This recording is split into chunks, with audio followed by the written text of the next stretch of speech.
Hey there, story lovers. This is N.O. Harry, and we're bringing you an epic adventure. What if Hedwig was actually a phoenix in disguise and healed Harry's soul from Horcrux at age 11? Hit like, subscribe, and let's begin this journey. Chapter 1, The Owl That Wasn't the Sign. Outside said Elop's Owl Emporium, and it smelled like feathers and old wood and something underneath both of those things that Harry couldn't quite name. He stood in the doorway for a moment, letting his eyes adjust to the dim light, and felt Hagrid's enormous hand settle briefly on his shoulder before the half-giant ducked through a different door entirely, off to sort out something about the Hogwarts vault and the small mountain of gold coins that Harry was still struggling to believe was real. His. All of it real, and all of it his. He'd been repeating that to himself since Gringotts. Real. Yours. Real. It wasn't quite sticking. The shop was narrow and tall, lined floor to ceiling with cages, and every cage held an owl. Barn owls. Tawny owls. A pair of enormous eagle owls that watched him move through the aisle with the cold professional interest of bouncers. A tiny scops owl no bigger than his fist that was asleep with its head tucked so far under its wing it looked like a feathered stone.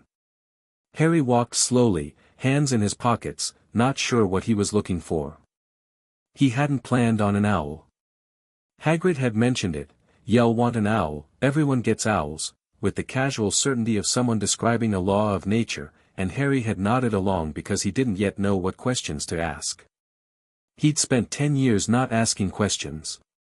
It was a habit that Privet Drive had pressed into him the way you press a flower flat, slowly, evenly, with the full weight of the mundane world laid on top of it. He made it to the back of the shop. And stopped.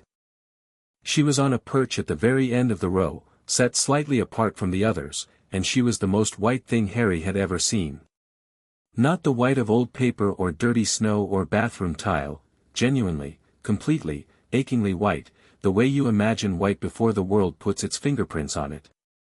A snowy owl, sitting completely still, watching him with eyes the color of amber caught in afternoon light. Every other owl in the shop was making some kind of noise. Rustling. Clicking. The low bureaucratic murmuring of birds at rest. This one was silent. She looked at him like she'd been waiting. Harry took a step toward her. Then another. The amber eyes tracked him without alarm, without the sharp wariness he'd expected. Owls had always seemed essentially suspicious to him, the few times he'd been close enough to one. This felt different. This felt like being recognized. He was close enough to reach out when she moved. Not away, toward. She stepped off her perch and onto his outstretched arm before he'd consciously decided to offer it, her talons gripping lightly, her weight almost nothing, and the moment she settled, the headache went away. Harry blinked. He hadn't known it was there. That was the thing, it had been there so long. A low constant pressure behind his scar like a thumb pressed gently to the back of his forehead, that he'd simply stopped registering it the way you stop hearing a clock tick after the first week in a new room. He'd assumed it was normal. He'd assumed this was simply what it felt like to be him. And then the owl landed on his arm and it stopped, and the world went from gray to color so fast his eyes watered. He stood there for a full 10 seconds, not breathing. The owl watched him calmly, her head tilted maybe 2 degrees to the right, and something moved in her amber eyes that was not bird-like at all, something patient and knowing and very, very old. "Right," Harry said quietly. His voice came out stranger than he expected. "Okay. Yeah." She made a very soft sound, not a hoot, not exactly. Something lower, smoother, like a single plucked string. The pressure behind his scar didn't return. He stood in the back of a dim owl shop in Diagon Alley on the first day of his real life and felt, for the first time in memory, like his head was entirely his own. He named her Hedwig on Hagrid's suggestion, from a book about wizard saints, and she accepted the name with the quiet dignity of someone who already knew what they were called. The Hogwarts Express smelled like pasties and pumpkin juice and the peculiar electrical anxiety of several hundred children beginning something new. Harry found a compartment near the back, stowed his trunk with more difficulty than he'd expected, and got Hedwig's cage settled on the rack above the seat before collapsing into the corner next to the window. Hedwig watched him from inside her cage with the door left pointedly open, because she had made it exceptionally clear at Privet Drive, through the mechanism of stepping on his face at 4 in the morning until he unlatched it, that she did not care for closed doors. A red-headed boy knocked, asked if anyone was sitting, and folded himself into the opposite seat with the ease of someone who'd grown up on trains. Ron Weasley, who turned out to have 5 older brothers and an infectious inability to stay quiet for more than 30 seconds, was exactly the kind of company Harry hadn't known he needed. He talked the way some people breathe, continuously and without visible effort, and Harry found that he liked listening. Liked being talked at a little. It asked nothing of him except occasional agreement. "Is that a snowy owl?" Ron said, mid-sentence about his brother Charlie's dragon research, derailed by the sight of Hedwig the way people often were. "Yeah. She's brilliant." Ron leaned forward, and Hedwig turned her amber gaze on him with an expression that somehow conveyed "yes, I know. Most snowy owls I've seen at school are a bit standoffish." "She doesn't seem," he stopped. "She's looking at me like she's deciding something." "She does that," Harry said. Hedwig stepped out of the cage and walked, with deliberate unhurried steps along the rack, until she was positioned directly above Harry's head, where she settled and made the low one-note sound Harry was already starting to recognize as her default ambient frequency. Contentment, maybe. Or attention. He wasn't sure yet.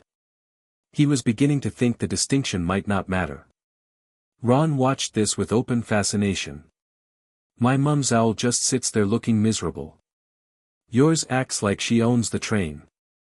"She acts like she owns most things," Harry agreed, which got a laugh, and then a bushy-haired girl knocked on the glass of the compartment door and their number became 3. Hermione Granger sat down, introduced herself, looked at Ron's spell attempt with the barely suppressed expression of someone who already knew the right way to do it, and then looked at Hedwig. Her eyes did the thing eyes do when they're recalibrating, a quick double assessment, surface then underneath. "That's a snowy owl," she said. "Yes," Harry said. "They're not common as pet owls. Most people prefer tawny or barn owls. Snowy owls are generally," she tilted her head, studying Hedwig with the same focus she'd probably apply to a tricky equation. "They're generally more difficult. Less sociable. Yours seems very," she trailed off the same way Ron had, for apparently the same reason, which was that Hedwig was now looking at her with that particular quality of attention that made people feel slightly assessed. "Where did you get her?" Hermione asked. "Elops. In Diagon Alley. Did you choose her or did she choose you?" It was such a specific question that Harry looked up. Hermione was still watching Hedwig with a small precise frown, not the kind that meant confusion, the kind that meant she'd already formed a hypothesis and was checking it. "Bit of both," Harry said. "Mostly her, I think." Hermione said, and reached into her bag for a book, but she glanced back at Hedwig twice before she found her page. The train moved through green countryside and left the first 11 years of Harry Potter's life somewhere in the distance behind it. The thing about Hogwarts was that it hit you in layers. First the boats, and the way the castle rose out of the dark water and the dark sky like it had been placed there by someone who understood that some things needed to be impossible before you could believe in them.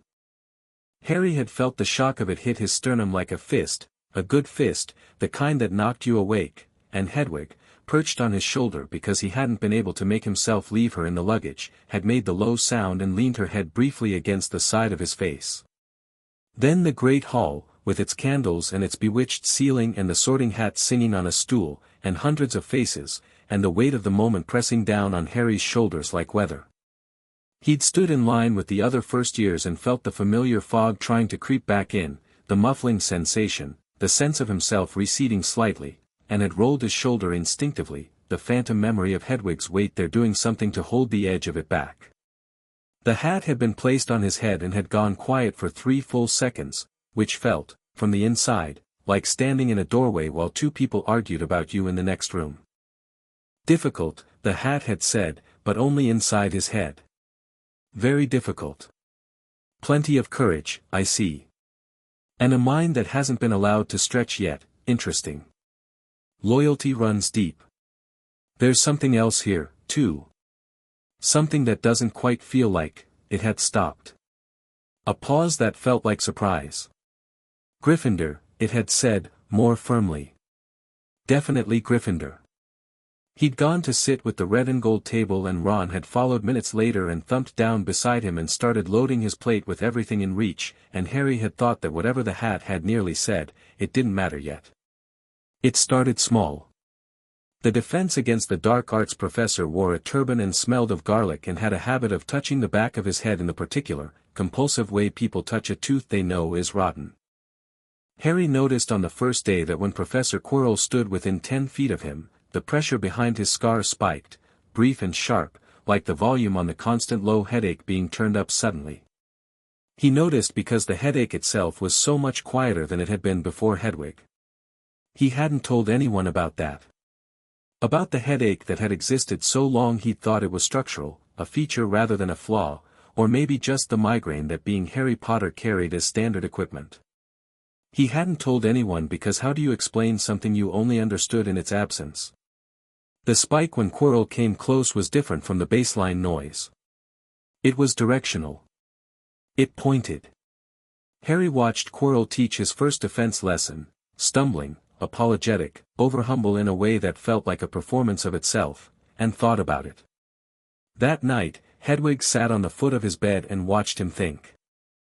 She was very good at watching him think.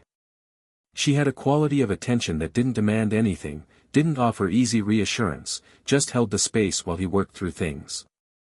It was different from being alone in the dark in a cupboard under the stairs. It was different from anything, actually. There's something wrong with him, Harry said quietly, under the sound of Ron's gentle snoring from the next bed. Quirrell. Hedwig blinked slowly. One amber eye, then the other. It's not, I can't explain it properly. It's like the smell of something burning before you can see the smoke. He paused. Does that make sense? The low sound. The single pluck string sound. I'll watch him, Harry decided. Just watch for now. Hedwig stepped forward and tucked her head briefly against his hand, the way she'd learned he liked, the warm press of feathers, no claws, just weight and warmth, and something in Harry settled like sediment falling slowly to the bottom of still water. He'd figure it out. He had time, and he had this, and the fog was lifting by degrees that he couldn't have measured but could absolutely feel, like stepping gradually into warmer water. November arrived with cold it meant and the first Quidditch practice in enough darkness that Harry could barely see the quaffle, and the discovery, which happened at roughly 200 feet above the ground while he was hanging off his broom sideways trying not to fall, that he loved flying with a completeness that bypassed thought entirely. It wasn't a reasoned love. It was the love of something that fits, like finding the right word for a feeling you've carried unnamed for years. On a broom, the fog had no purchase at all. On a broom, there was only wind and speed and the simple animal truth of his body doing something it was built for. He made the Gryffindor Quidditch team as seeker in the first week of term, which was unprecedented and which Professor McGonagall explained to him with a kind of barely suppressed gleam in her eye that made him think she was considerably more pleased about it than she was permitting herself to show. Ron was excited enough for both of them. Possibly for everyone in Gryffindor Tower. Hermione was reserved in her congratulations in a way that Harry was beginning to read correctly. She was happy for him, but she was also already mentally cataloguing the rules that had been bent to make it happen, cross-referencing them against a private internal code, and arriving at a conclusion she hadn't shared yet. She shared most of her conclusions eventually. He was learning to wait for them. The first-year rule exists for a reason, she said, the evening after he'd been given the nimbus, sitting cross-legged on her bed in the Gryffindor common room with a Transfiguration textbook open and unread on her lap. I know, Harry said. McGonagall bent it. I know. That means she thought the exception was worth the rule. She doesn't do that casually. A pause. I'm just noting that people are watching you carefully. Not all of them for good reasons. Harry was sitting on the floor near the fire, and Hedwig was on the back of the armchair above him, absolutely still. In the firelight, her feathers had a faint warmth to them, a barely there gold at the edges that Harry had only noticed recently. When the light was exactly right, when she was relaxed, she looked less like a pure white owl and more like something that should have been warm to the touch. He'd mentioned this to no one. "What made you say that?" Harry asked. "About people watching." Hermione glanced at Hedwig. The glance was brief and very deliberate. "No reason specifically," she said, and returned to her book, and didn't say anything else, which meant, Harry had come to understand, that she had an excellent specific reason that she wasn't ready to share yet. The troll on Halloween was the first real test. Not of courage. Harry had never had trouble with courage, or at least what passed for it, which was doing the thing anyway while being adequately frightened. He'd done the cupboard for 10 years. He'd done the Dursleys' particular brand of casual cruelty for 10 years. Courage wasn't a resource you summoned. It was a habit. He'd formed the habit early. The test was something else. He and Ron had been running through corridors still smelling of ghost party food when they turned a corner and collided with the smell of mountain troll, damp and rotting and enormous, and Harry's mind had done something it hadn't done before. Not panic. Not freeze. A very rapid, very clear-edged assessment of the problem in front of him, the way you might assess a chess position if you could see 4 moves ahead. The troll was large. Harry was small. The troll did not appear to be very intelligent. The troll's club was its primary threat. The troll's threat radius was about 10 feet. Harry was currently 8 feet away and moving laterally toward the door of the girls' bathroom, which was where Hermione was, because Hermione did not know there was a troll in the building. He filed these things and acted. Later, people would talk about how Harry Potter climbed a mountain troll and jammed his wand up its nose, and they would use words like brave and reckless, and both things were partly true. What nobody mentioned, because nobody noticed, was the planning in it, the choice of the window ledge, the angle of approach, the wand arm and not the other arm because his reaction time was better on that side. You didn't climb a troll recklessly. You climbed it with very good situational awareness and the calm certainty that the alternative was watching someone get hurt. When it was over and the troll was unconscious and the professors were at the door, Harry was on the floor beside Ron, both of them breathing hard, and Hermione was clutching her robe with wide wet eyes. She looked at Harry with an expression he couldn't quite parse, not just relief, not just gratitude.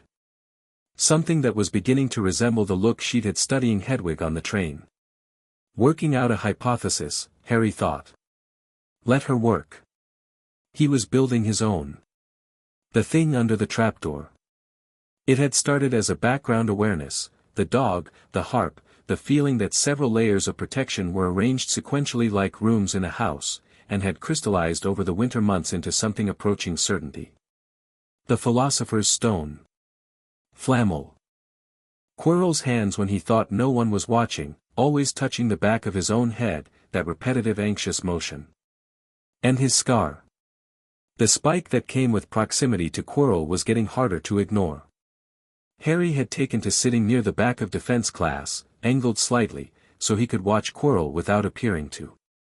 He noticed, Quirrell never turned his back to the class. Quirrell wore the turban even in the hottest parts of the castle. Quirrell's performance of nervousness was very good, consistent, detailed, but it was a performance, because genuine nervousness is irregular and this was metronomic. He told Ron everything. He told Hermione most of it. You think Quirrell is after the stone, Hermione said, in the voice she used when she was following his logic while simultaneously auditing it for errors. I think Quirrell is working for whoever wants the stone, Harry said. Or is being used by whoever wants the stone. Those aren't the same thing. A beat. Then, that's a more precise distinction than I expected. The fog's been lifting, Harry said, without thinking. Ron looked up from his exploding snap cards. What fog? Harry opened his mouth. Stopped. Looked at Hedwig, who was on the back of his chair again, and thought about the headache that wasn't, and the pressure behind his scar that had been quieting for months, and the way the world had been clarifying by degrees since the first moment Hedwig had stepped onto his arm in Elops. "I'll explain later," he said. "When I understand it better myself." Hermione's pen had stopped moving. She was looking at Hedwig with that look again, the hypothesis look, and this time she didn't pretend she wasn't. The night it came to a head was in June, warm and close, with the smell of grass and something electric in the air the way summer beginnings sometimes smell. Harry had been awake for 2 hours, lying in the dark, with Hedwig on the pillow next to him, a habit that had formed somewhere around October and that he'd never examined too closely. She was warm against the side of his head. She shouldn't have been that warm. Owls ran warm, yes, but this was something else, a deep, steady heat like a hearthstone, like proximity to something combusting very slowly and very completely. Burning, he thought, not for the first time. He lay in the dark and thought about everything he knew. The stone would be moved. Someone would try to get it tonight. Quirrell was the obvious candidate and the correct one. And if Harry waited for the professors to handle it, if he waited, and was wrong about the timeline, and the stone was gone by morning, he sat up. Hedwig lifted her head. "I know," Harry said quietly. She stepped onto his arm and leaned forward, and for a moment, in the dark, with his glasses on the nightstand and the moonlight coming through the window at an angle, he thought he saw something. Not an owl's face. Something else, briefly. Something older and fiercer and considerably larger, visible for just 1 second the way a fire's true height is visible when the wind shifts, before it settled back into white feathers and amber eyes. His scar did not spike. For the first time in proximity to that sensation, the sense of the thing below, it did not spike. He woke Ron first. Then he went to Hermione's dormitory door and knocked, which was technically against the rules, and when she opened it she was already dressed, because she'd apparently been awake for 90 minutes working through the same set of facts from a different angle. "Quirrell," she said. "Tonight," Harry said. Her jaw set. "Right. What's the plan?" "We go through the trapdoor before he does." She stared at him. "Harry, there are protections down there that the teachers designed, which means there's a way past each one," Harry said, with a patience he didn't have to perform. "Otherwise it doesn't function as a test. Dumbledore wouldn't build a set of locks you can't open." A pause. Then she said, very quietly, "That's actually correct," in the tone of someone annoyed at themselves for not having reasoned that through first. Ron appeared at Harry's shoulder, his hair horizontal, squinting without his jumper. "Are we doing this tonight then?" "Yes," Harry and Hermione said together. The Devil's Snare had responded oddly to Harry. It had reached for him the way it reached for everyone, and Harry had stood in the dark of it and focused, not on fear, which was what the plant wanted, but on heat. He'd thought of Hedwig's warmth on the pillow next to his head, that deep steady firestone heat, and the tendrils had slowed. Not stopped, but slowed, enough for Hermione to conjure the fire and enough for them to get through. "How did you do that?" Hermione asked, on the other side, in the second of quiet before the sound of wings started. "I'm not sure," Harry said honestly. "Something I borrowed, I think. The keys. The chess. The troll, or rather, the person who'd been there once in his life, rendered in chess pieces across an enormous floor, throwing themselves in the path of harm for the sake of the others getting through. Ron, who made it look easy, which Harry knew was the opposite of true. "Go," Ron said, from his queen's square, with the particular economy of someone who's already made the decision and doesn't need the moment dragged out. Harry looked at him. Hermione made a sound like she'd been hit in the chest.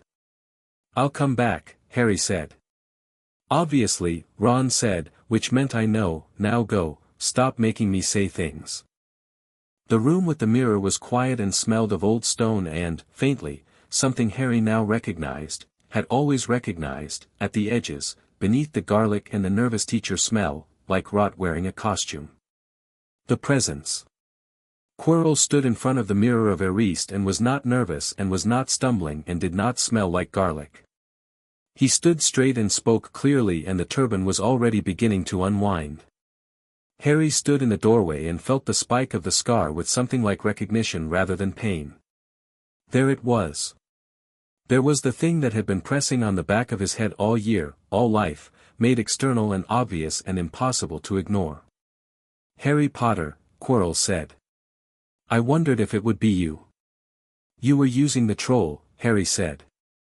It was not a question. On Halloween. A distraction.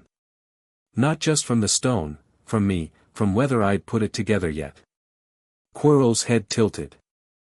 The unraveling turban continued its work. "You're more perceptive than the headmaster suggested." "Dumbledore said I wasn't perceptive. He said you were a child. That children see but don't understand." A pause. He was wrong about a great many things. Probably, Harry agreed. But not about the stone. "I don't want it. I'm not here for the stone." He took a step into the room. "I'm here to make sure you don't get it."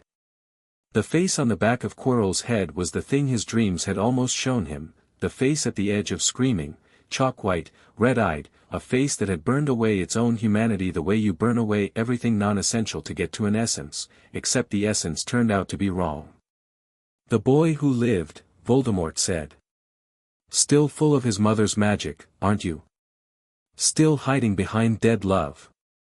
"I'm not hiding behind anything," Harry said.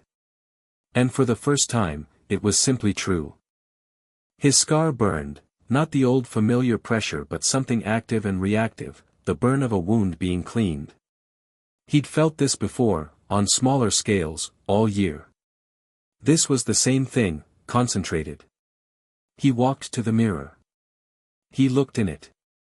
And what he saw, reflected back at him, was not himself holding the stone, which was what the mirror was supposed to show, the wanting rather than the having, but himself standing whole and clean and clear, without the grey gauze behind his eyes that he hadn't known existed until it started lifting. Himself at full volume, fully present, fully him. He felt the stone drop into his pocket. "Interesting," Voldemort said, and his voice had shifted, not louder, but deeper, the register of someone who has just recalibrated. "You are not what we expected, Potter.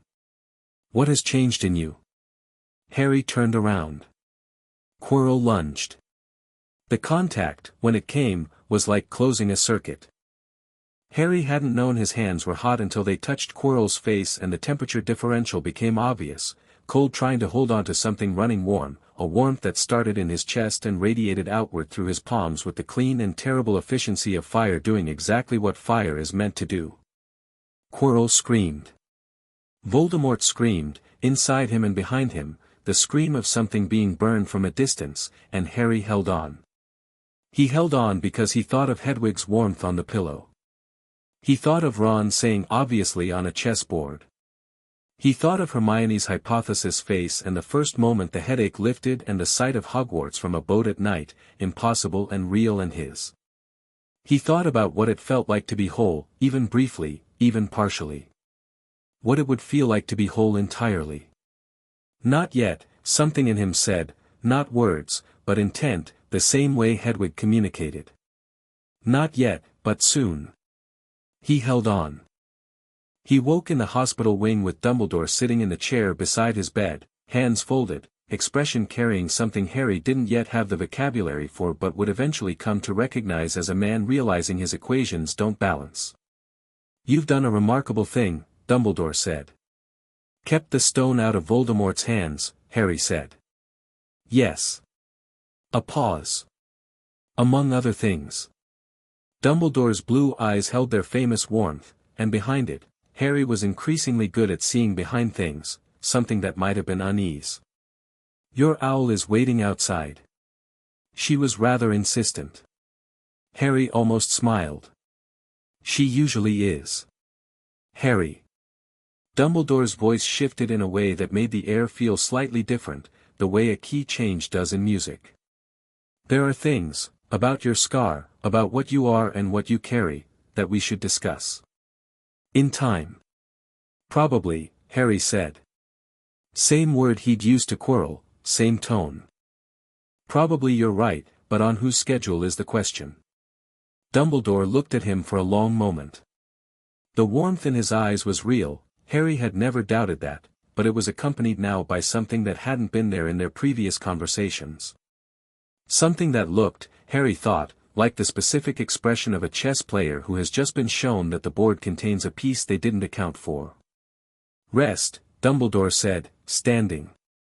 "We have time." He left, and Hedwig came through the door approximately 6 seconds later in the way that suggested she had been waiting with her full body weight against it, which she had. She flew directly to Harry's chest, settled there with a weight that was still, always, slightly more than a bird her size should have, and made the low single-note sound. Harry put his hand over her back and felt the warmth of her. Deep and steady. Old as stone and clean as fire. "I know," he said. "I know you're doing something." She looked at him. The amber eyes were very bright, catching the afternoon light through the window, and in them Harry thought he could see, just at the edges, just at the rim of it, something that was not reflection. Something that was source. "You can tell me," he said. "When you're ready. Or when I'm ready. Whichever comes first." The warmth pulsed once under his palm.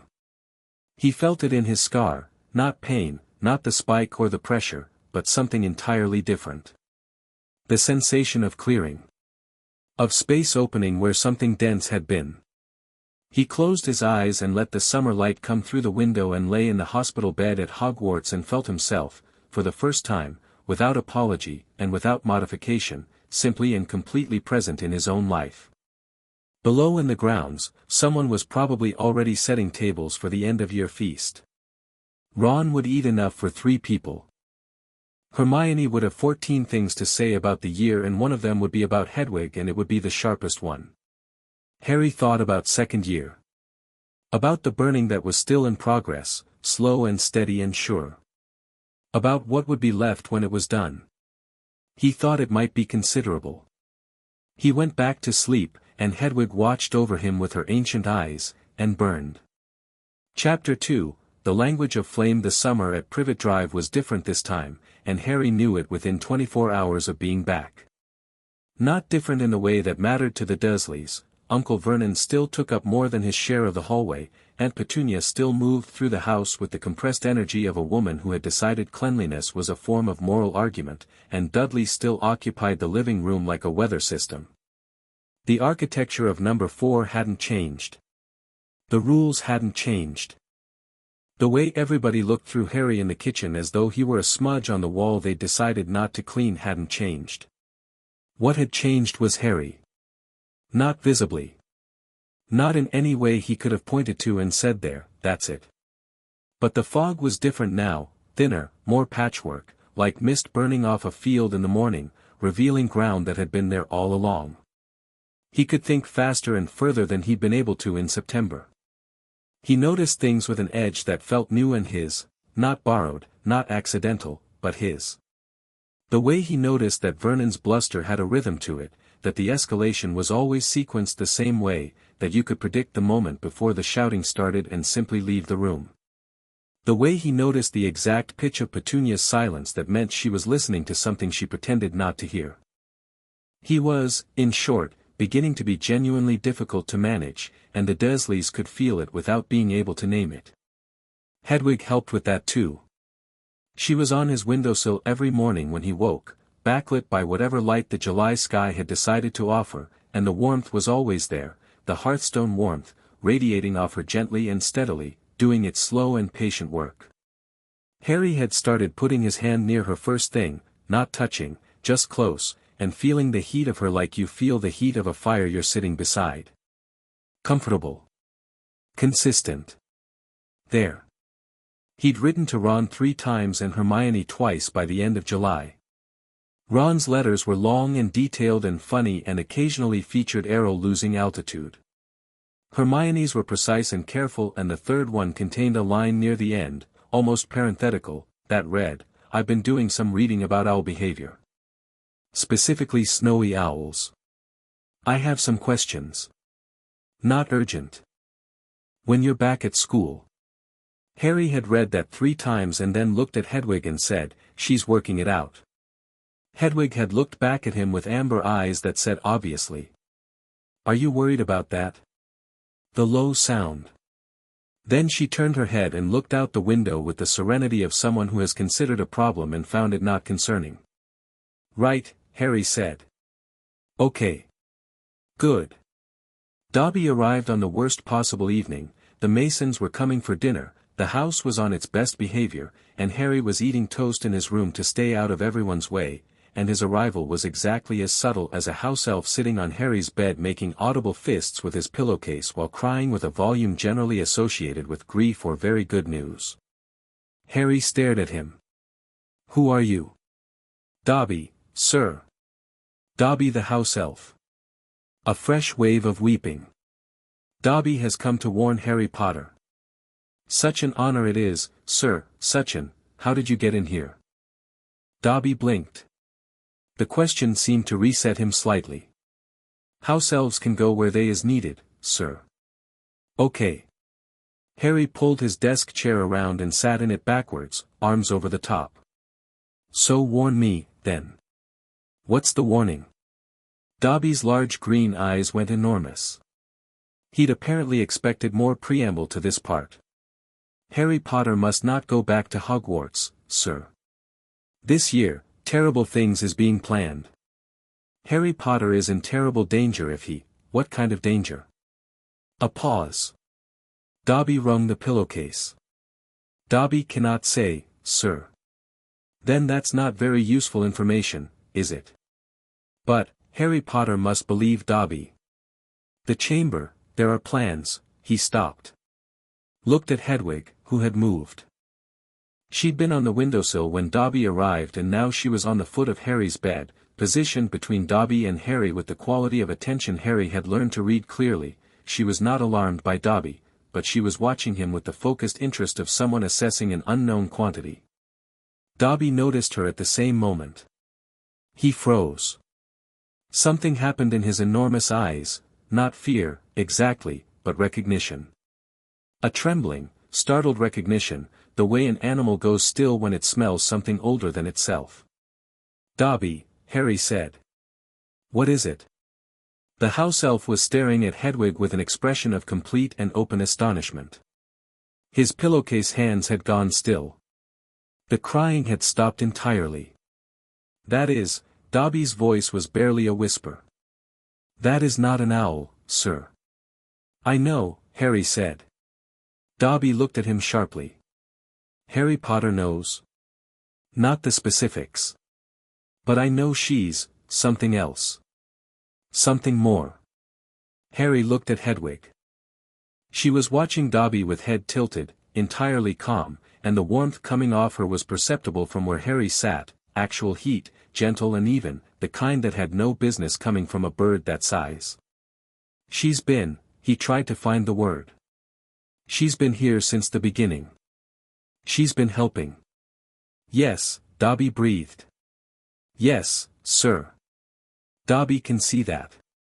The light in Harry Potter is much more than when Dobby last knew. When Dobby heard, he stopped himself, ringing the pillowcase again but with less theater and more genuine distress. Harry Potter has no idea, does he, sir? What the great darkness in the scar was. What it is. I have some idea, Harry said. A growing idea.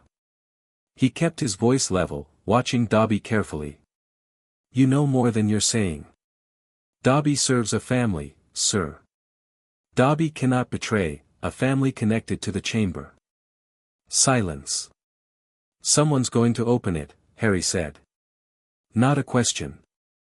Dobby looked at the floor and said nothing, which was the loudest possible answer. Right. Harry stood up. Then I'm going back to school.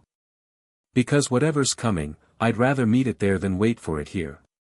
He met Dobby's eyes, which were now wet and enormous with something like horrified admiration. Thank you for the warning. Even the half of it.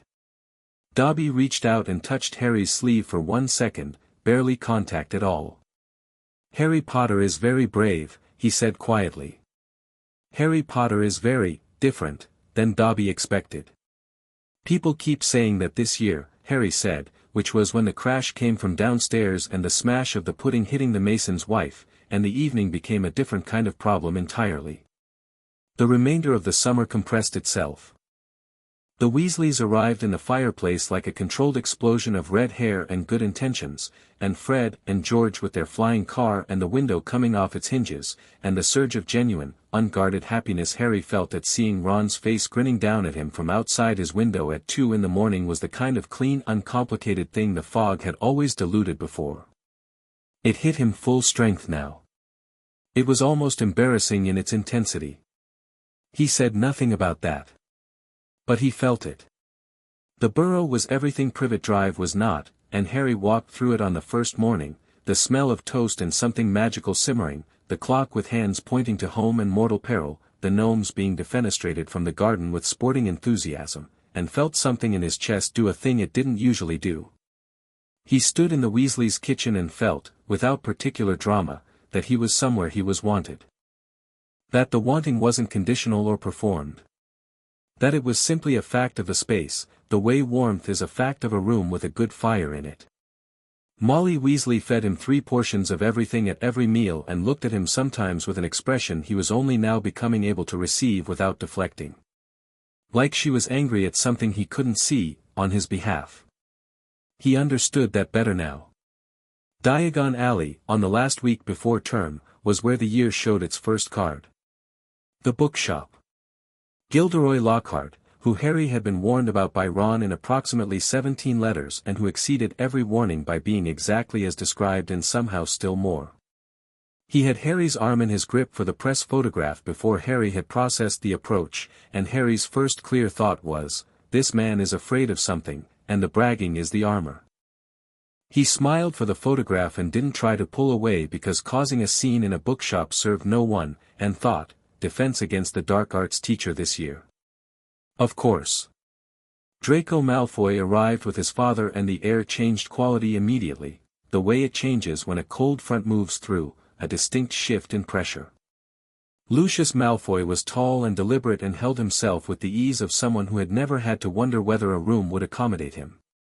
He looked at Harry with pale grey eyes that were doing very precise and rapid calculation behind a surface of bored condescension. Harry looked back. He was getting better at this, the looking back, the not flinching, the returning of attention without aggression or apology. It was a simple thing but it had been hard once and it was getting less hard. Harry Potter, Malfoy said, with the specific tone of someone handling a fact they find inconvenient. Malfoy, Harry said. Lucius Malfoy's gaze moved from Harry to Hermione, who had appeared at his elbow, because she usually had, with a particular kind of slowness that wasn't curiosity. It was assessment of a different flavor. Harry didn't like it. And your friends, Lucius said. A Weasley. He looked at Ron with mild amusement. He looked at Hermione. The pause before the next word was a calculated thing. Granger, Hermione said, clearly, before he could finish whatever architecture he'd been building. Her chin was up. Harry said nothing. He filed the way Lucius Malfoy's eyes moved, the hierarchy of his gaze, the specific contempt in it and what it pointed toward. He filed it and would find it useful later. Platform 9 3/4 disappeared behind Ron's dad's bewitched car, and the drive that followed, long, disorienting, periodically thrilling, and technically illegal, gave Harry several hours to think. He sat in the back with the wind coming through the window and thought about Dobby's warning, and the chamber, and the family Dobby served, and the specific quality of Lucius Malfoy's gaze. By the time they were over Scotland and the castle was a distant shape through low cloud, he had a working theory. He hadn't shared it yet because a working theory with one piece of evidence was just a suspicion with ambition. Hedwig was in her cage and had been unusually quiet for the drive, even for her. She was watching the window with concentrated attention, the way she sometimes did when Harry was working through something difficult. Not distracting him. Just present. Lockhart was, as expected, magnificent at being Lockhart and not noticeably accomplished at much else. His first lesson contained an impressive amount of his own published material and a deeply ill-advised box of Cornish pixies, and Harry sat in the third row and watched with the detached interest of someone attending theatre rather than education. The pixies were chaos. Lockhart's Expelliarmus charm did nothing because he cast it with the commitment of a man hoping the spell would carry itself. Harry's wand was out before the pixie reached his face. The charm worked fine. He sat back down while Seamus and Dean were still trying to get pixies out of their hair and said nothing about it, because it was Lockhart's class and humiliating the teacher on day one had approximately 0 benefits and several visible costs. Ron muttered from beside him, could have had all of them sorted in about 10 minutes. 45 minutes, Harry said. Why 45? He needs to feel useful. Ron stared at him. Then he started laughing and couldn't stop, and the pixie that had been attempting to remove his ear gave up and flew away. Hermione, on Harry's other side, wrote something in the margin of her magical creature's notebook and underlined it twice. Harry didn't look, but she was aware he hadn't looked, and she appreciated it the way she appreciated most things, silently and precisely. It was on the 3rd week of term that she finally said it.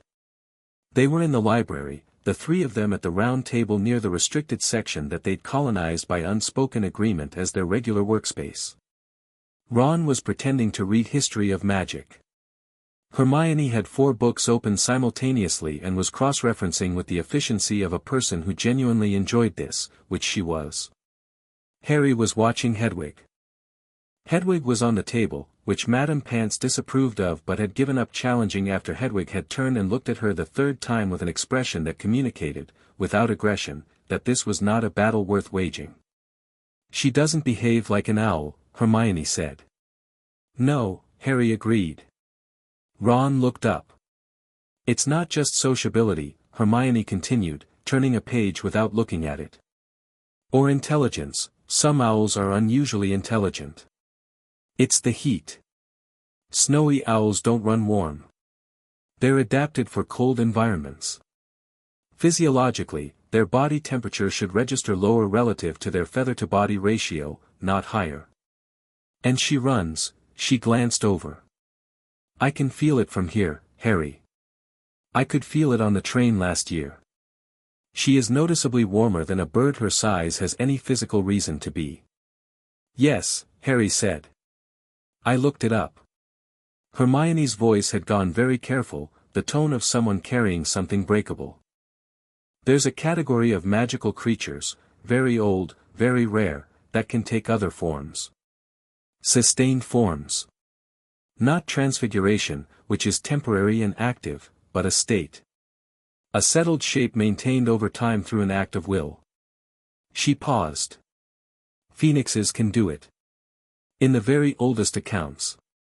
Before they were widely catalogued. The library was quiet around them. A second year dropped a book 3 aisles over and the sound was very loud and then wasn't. She's warm because she's burning, Harry said. The words felt right in his mouth, the quality of a thing named correctly after being circled for a long time. She's been burning something in me. Since the beginning. Whatever was, he touched his scar, not performing the gesture, just the reflex of pointing to the location. Whatever Voldemort left there. Ron had gone very still in the way Ron went still when something important was happening and he knew it. He wasn't contributing to the conversation because he was holding it, being the space around it, the steady mass that kept things grounded. Harry had come to rely on this quality in him with a trust that didn't need naming. Hermione was looking at Hedwig now, openly, and without the careful deflection she'd used all last year. Hedwig looked back. The amber eyes were very warm in the library light, warmer than the overhead candles could fully account for. She chose you, Hermione said softly. Yes. And whatever she is, wherever she came from, she's been here the whole time, doing this quietly. Yes. A pause. Harry, that means someone sent her. The sentence landed in the middle of the table like an object dropped from height and the 3 of them looked at it together. Dumbledore, Ron said. Not a question. He'd been quiet so long the word came out with the full weight of everything he'd been processing. Or someone who knew what needed doing, Harry said. Which might be the same thing. Might not. He looked at Hedwig. I haven't asked her directly. Can you? Hermione asked. Sort of. Not words. He tried to find the analogy. It's like music. You don't speak music but you understand it. She communicates he stopped. Looked at his hands. Intent. She communicates in intent. Hermione absorbed this the way she absorbed things that were outside her existing framework, not resisting, but carefully expanding the framework to accommodate. And what's her intent? Harry was quiet for a moment. The warmth from Hedwig reached him across the table, steady as ever. She intends to finish, he said finally. Whatever she's doing, it's not done. And she intends, he stopped again, because this part was harder to translate from the language of heat and presence into words. She intends that I should remain. Be whole. Be here. His voice didn't waver, but something behind it was touched. She's been protecting me. Not the way a bodyguard protects someone. The way, he looked up, and his jaw was set and his eyes were clear and green. The way you protect something that matters to you. None of them said anything for a bit. Ron picked up his quill, put it down, picked it up again. Right, he said. So. What's in the chamber, then? And just like that the moment breathed out and became the next moment, and Harry loved him for it. The voice in the walls started in October. Harry heard it in the corridor near the trophy room, a voice that was cold and gliding and spoke in the rhythm of something that hunted rather than walked, and the hair on the back of his neck stood up with the specific alertness of correct identification. He knew this feeling. He'd felt it in the room with Quirrell. He knew the flavor of genuine danger the way you know a smell from childhood, immediate and total and undeniable. He followed it. That was, he acknowledged later, probably the part that concerned people. But following it had been instinctive, not reckless instinct, informed instinct, the difference being that one ignores information and one acts on it. He'd been right about Quirrell. He was right about this too. And walking toward the thing that frightened you, when you had reasonable information about what the thing was not the same as walking toward the thing that frightened you blind. He followed it to the second floor, and the voice went through the wall and was gone, and Harry stood in the corridor and thought about the architecture of Hogwarts, the way the castle was stratified by age, older passages running beneath newer ones, a vast geological record of itself. Something old was moving in the oldest parts. He went back to the tower and told Ron and Hermione that evening, in the third-floor window alcove they used for conversations they didn't want general access to. Hermione had questions. Ron had the look of someone assembling a picture from parts and not particularly enjoying what it was becoming. Parseltongue, Hermione said. What? The ability to speak to snakes. Harry, if you heard and understood it, in the walls, moving, that could mean you heard it in Parseltongue and interpreted it as English. Which would mean you speak Parseltongue. Harry opened his mouth. Closed it. I didn't know I spoke Parseltongue. The scar, Hermione said carefully. If there's something of Voldemort in the scar, even partially, then some of his abilities might have, leaked, Ron said flatly. Transferred, Hermione corrected. Not necessarily a bad thing. Depending on how you use it. Harry looked at Hedwig. She was on his shoulder, and she tilted her head and the warmth of her was constant and sure. He thought about the thing in the scar, not the pressure that had been lifting, but what the pressure was, what Hedwig was slowly burning away. The fragment. The piece. It had been in him since he was a baby. He'd been 11 years old before anyone did anything about it. The thought arrived without drama, without the particular bitterness it might once have carried, but it arrived clearly, someone had known. And had let it sit there, and let him live with it, and had only addressed it now, and the question was what kind of calculation you had to be making to decide that was acceptable. Harry, Hermione said quietly. I'm fine, he said. And he was. The anger was real, but it was clean, it had edges, it had direction, it wasn't the diffuse helpless thing that the fog used to make anger feel like. I'm fine. I'm thinking about some things. The Malfoy angle? Ron said. Yes. The voice in the walls? Yes. The thing in your scar that's still, yes, Harry said. All of it. I just need to think. He sat in the window alcove with the night outside and the castle settling around him with its century-old creaks, and breathed steadily, and Hedwig burned gently against the side of his neck. It was the Quidditch match in November that first showed Harry what was shifting in his scar, in a way that was external and visible rather than internal and felt. The bludger, singular, unrelenting, obviously tampered with, had been following him for 45 minutes with the single-minded devotion of a guided projectile, and Harry had been dodging it with the practiced calm of someone who had, at this point, a reasonable catalogue of things trying to kill him. He'd spotted the snitch. It was hovering near the Slytherin goal posts, which meant crossing the pitch with a bludger on his tail and approximately no room for the kind of abrupt directional change that losing it would require. He went anyway. The bludger hit his arm at the moment his fingers closed around the snitch, a crack of impact that he felt in his back teeth, and his right arm went immediately and comprehensively wrong. He held on to the snitch anyway, because the alternative was losing it, and also because his fingers had already registered closed and his brain had lost the thread of let go. He held the snitch up in the rain and the crowd noise hit him like a wall and his arm was completely broken, and he was fine, actually, because all the things that mattered were intact.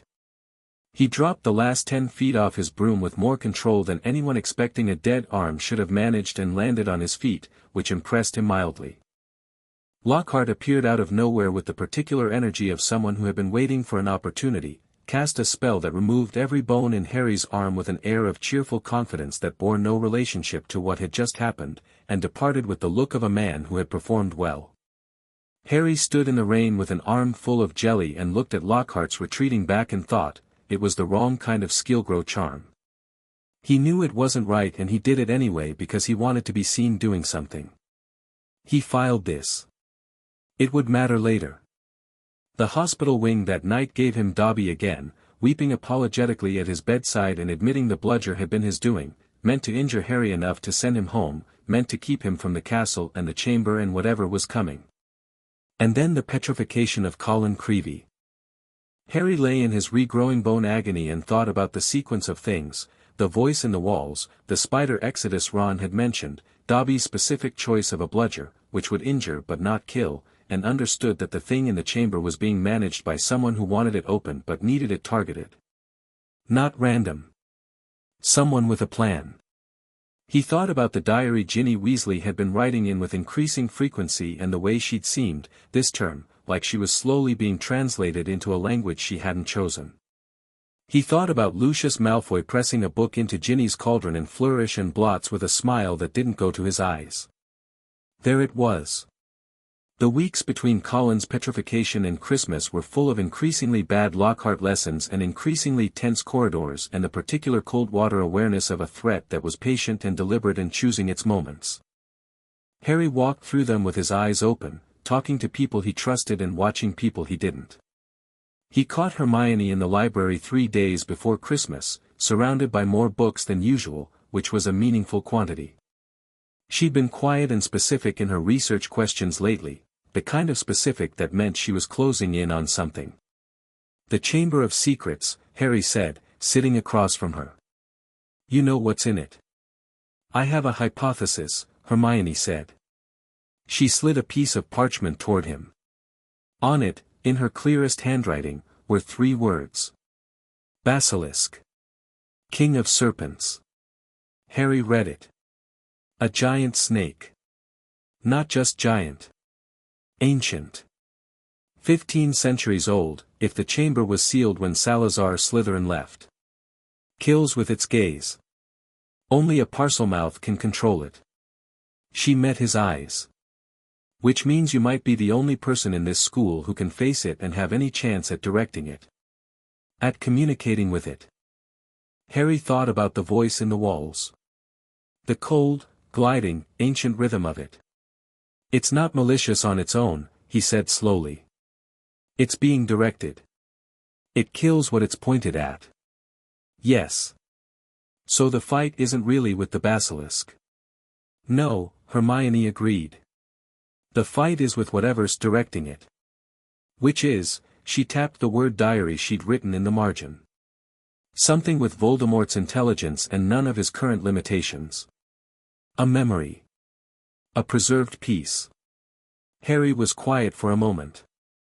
He looked at Hedwig on his shoulder, always his shoulder, lately, as though proximity mattered, and thought about preserved pieces of Voldemort. He thought about his scar. He thought about Hedwig burning, slowly and steadily, at something that had been pressed into him at age 1. Another one, he said. What? The diary. It's the same kind of thing as what's in my scar. He said it quietly, watching Hermione's face as the implication reached her. A piece.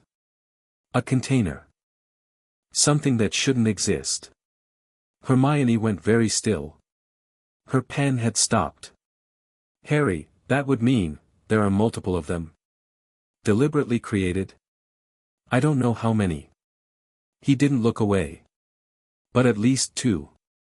The silence had weight to it. Who else knows? Hermione asked. About my scar. Dumbledore knows something. I don't know the full extent of what he knows. Harry's voice was even. Hedwig knows everything, I think. In the sense that she's been dealing with it since before I understood there was something to deal with. Hermione looked at Hedwig. Hedwig looked back with amber eyes that were, Harry knew, running warm calculations the rest of them didn't have access to yet. Can she help with the diary? The same way she's helping with, the same thing that was done to me, Harry said. Burning. But the diary's not a person. I think it'll be different. More direct. He turned something over in his mind. I think I need to get to Ginny before it finishes whatever it started with her. We need to find the chamber entrance first. I know where it is, Harry said. Hermione looked up sharply. Myrtle's bathroom, Harry said. The crying ghost. 2nd floor. I walked past it the other night and heard the echo differently, the voice in the walls, the resonance of it. The plumbing's old. Old as the founders. He paused. There'll be a sink with a snake on it. A beat. You followed the sound the other night. Yes. Harry, I know. But I was right, wasn't I? She looked at him with the expression that was equal parts exasperation and something that had come to resemble genuine trust. You're always careful, she said, and it wasn't quite a question. More careful than I used to be, Harry said. The fog was thicker before. I couldn't think as clearly. He glanced at Hedwig again. I can think very clearly now. Christmas left the castle mostly empty and the corridors quiet, and Harry and Ron used the polyjuice weeks they'd spent brewing to become Crabbe and Goyle for an hour in the Slytherin common room, which was cold and stone and sat below the lake in a way that gave everything a greenish underwater light. Malfoy in his own territory was recognizably himself, the same sharpness, the same armor of contempt, but less performed. Less audience. More something underneath that Harry observed with interest. Draco Malfoy was genuinely frightened. Not of Harry. Of whatever his father had set in motion. He mentioned the chamber the way you mentioned something that woke you up at 3 in the morning, with the specific cadence of something that had moved from abstract to immediate. Whoever it is, I hope they get on with it, he said, which was the sentence of a boy who'd been told something impressive was going to happen and was discovering that impressive things in motion are considerably less comfortable than impressive things in theory. Harry sat in Goyle's body and said nothing useful and listened to everything, and when the polyjuice wore off and they were back in the hospital wing being treated for accidental cat hair transformation, more actions request aborted. Write the next chapter now. Chapter 3, The Cost of Burning. The Dementors arrived at Hogwarts on the 1st of September like weather that had decided to become something worse. Harry felt them before he saw them. The train had been running for 3 hours through increasingly grey countryside when the temperature dropped, not the gradual cooling of cloud cover but an immediate, deliberate subtraction of warmth, like a hand reaching into the carriage and pulling something out. The light went flat. The windows fogged from the outside in. Ron stopped mid-sentence about the Chudley Cannon's pre-season prospects and the silence he left behind felt heavier than silence should. Then the cold became something else entirely. It became the cupboard under the stairs. It became Aunt Petunia's voice through the door saying nothing in the particular tone that meant "You're not a problem I intend to acknowledge today." It became the specific quality of being 10 years old and understanding, with the clarity that children are unfortunately capable of, that the people who were supposed to want you simply didn't. It became all of this at once, a total immersion in the worst version of memory, and Harry gripped the edge of the seat and understood with the rational part of his mind that was still operating that this was not his memory pulling him under, this was something external pulling his memory up. He was fighting it when Hedwig moved. She crossed the carriage in 3 steps and put herself squarely against his chest, not on his shoulder, not beside him, against him, and the warmth hit like a door opening onto a lit room. Deep and immediate and specific. The memories didn't vanish but they receded, the way a nightmare recedes when you're fully awake, recognizable as what they were rather than what they'd felt like. He could breathe. He was on a train. He was 13. Across from him, Ron had gone grey-white and was staring at his hands. Hermione was pressed into the corner with her eyes closed and tears on her face that she was clearly furious about. The new professor, the one who'd been asleep in the corner with his battered luggage and looked like someone who'd had an extremely difficult year, had woken up and was moving before Harry fully registered what he was doing. A Patronus. Silver light against the dark of the carriage, a shape that moved like a large animal, driving the cold back through the door. Harry watched it with eyes that were still adjusting to the warmth Hedwig was radiating and thought, he did that immediately. He woke up and within 5 seconds he knew exactly what to do. Reflex. Not panic reflex, professional reflex. The Dementor retreated. The warmth returned in degrees and the light came back and Ron made a sound that was trying very hard to be casual and failing, and Hermione wiped her eyes with the sleeve of her robe and looked away from everyone. Harry noticed both of these things and said nothing about either of them, because some moments needed space rather than comment. Chocolate, the professor said, breaking off pieces from an enormous bar and distributing them with the efficiency of someone who had done this before. He looked at Harry. His eyes were amber-flecked and tired and considerably sharper than his worn robe suggested. Particularly you. I'm all right, Harry said. You held up better than expected, actually. The professor's gaze moved briefly to Hedwig, who was still pressed against Harry's chest with the particular determined quality of something that is not moving. Something shifted in his expression. Your owl is rather attached. She's protective, Harry said. Yes. The professor looked at Hedwig for 1 second longer than felt like casual observation, and then looked away and introduced himself as Professor Lupin and told them to eat the chocolate and that it helped. Harry ate the chocolate and thought about the memory the Dementor had surfaced, the cupboard, the cold, the specific shape of being unwanted, and understood something new. The Dementor hadn't pulled up his worst fears. It had pulled up the fragment. The piece of Voldemort in his scar still had weight, still had darkness attached to it, and the Dementors were attracted to that darkness the way flies are attracted to something rotten. They were homing in on it like it was a signal. He looked at Hedwig against his chest. She looked back. The amber eyes were steady and said, clearly and without words, I know. I know what they're feeling. We'll deal with it. How bad is it going to be? Harry said quietly, too low for anyone else to hear. This year. The warmth pulsed once, not a reassurance, not a dismissal. An honest answer. Significant. But manageable. Together. He nodded, once, and ate the rest of his chocolate, and watched the castle rise through the window as they pulled into Hogsmeade. Lupin taught defense against the dark arts the way someone teaches who actually knows what they're talking about and also remembers what it was like not to know. He didn't talk at the class. He brought the class along with him, and the pace of it was quick and specific, and every lesson had the quality of something real being transmitted rather than something performed. He set a boggart loose in the first proper lesson, and Harry stood in the queue and felt the class energy shifting around him, the nervous laughter, the particular pitch of Fred Weasley's anticipation, Neville's anxiety radiating off him in waves, and when the boggart reached Harry it didn't turn into Voldemort. It didn't turn into anything he'd expected. It turned into a Dementor. Which was interesting. The class went quiet in a different way. Harry looked at the boggart Dementor and thought, with complete composure, the thing that was already here is what you think frightens me. And then he cast Ridiculous, and the Dementor sprouted roller skates and a party hat and wobbled sideways into the wall, and the class exploded with laughter, and Harry stepped back and let the next person forward. Lupin was looking at him afterward. Not with the concerned face adults deployed when Harry did something that surprised them. With something more considered. You knew what it would become, Lupin said, after the others had filed out. I had a guess, Harry said. The Dementors on the train. They went for me specifically. They go for everyone. They went for me more. He met Lupin's eyes. I know why. At least partly. The scar.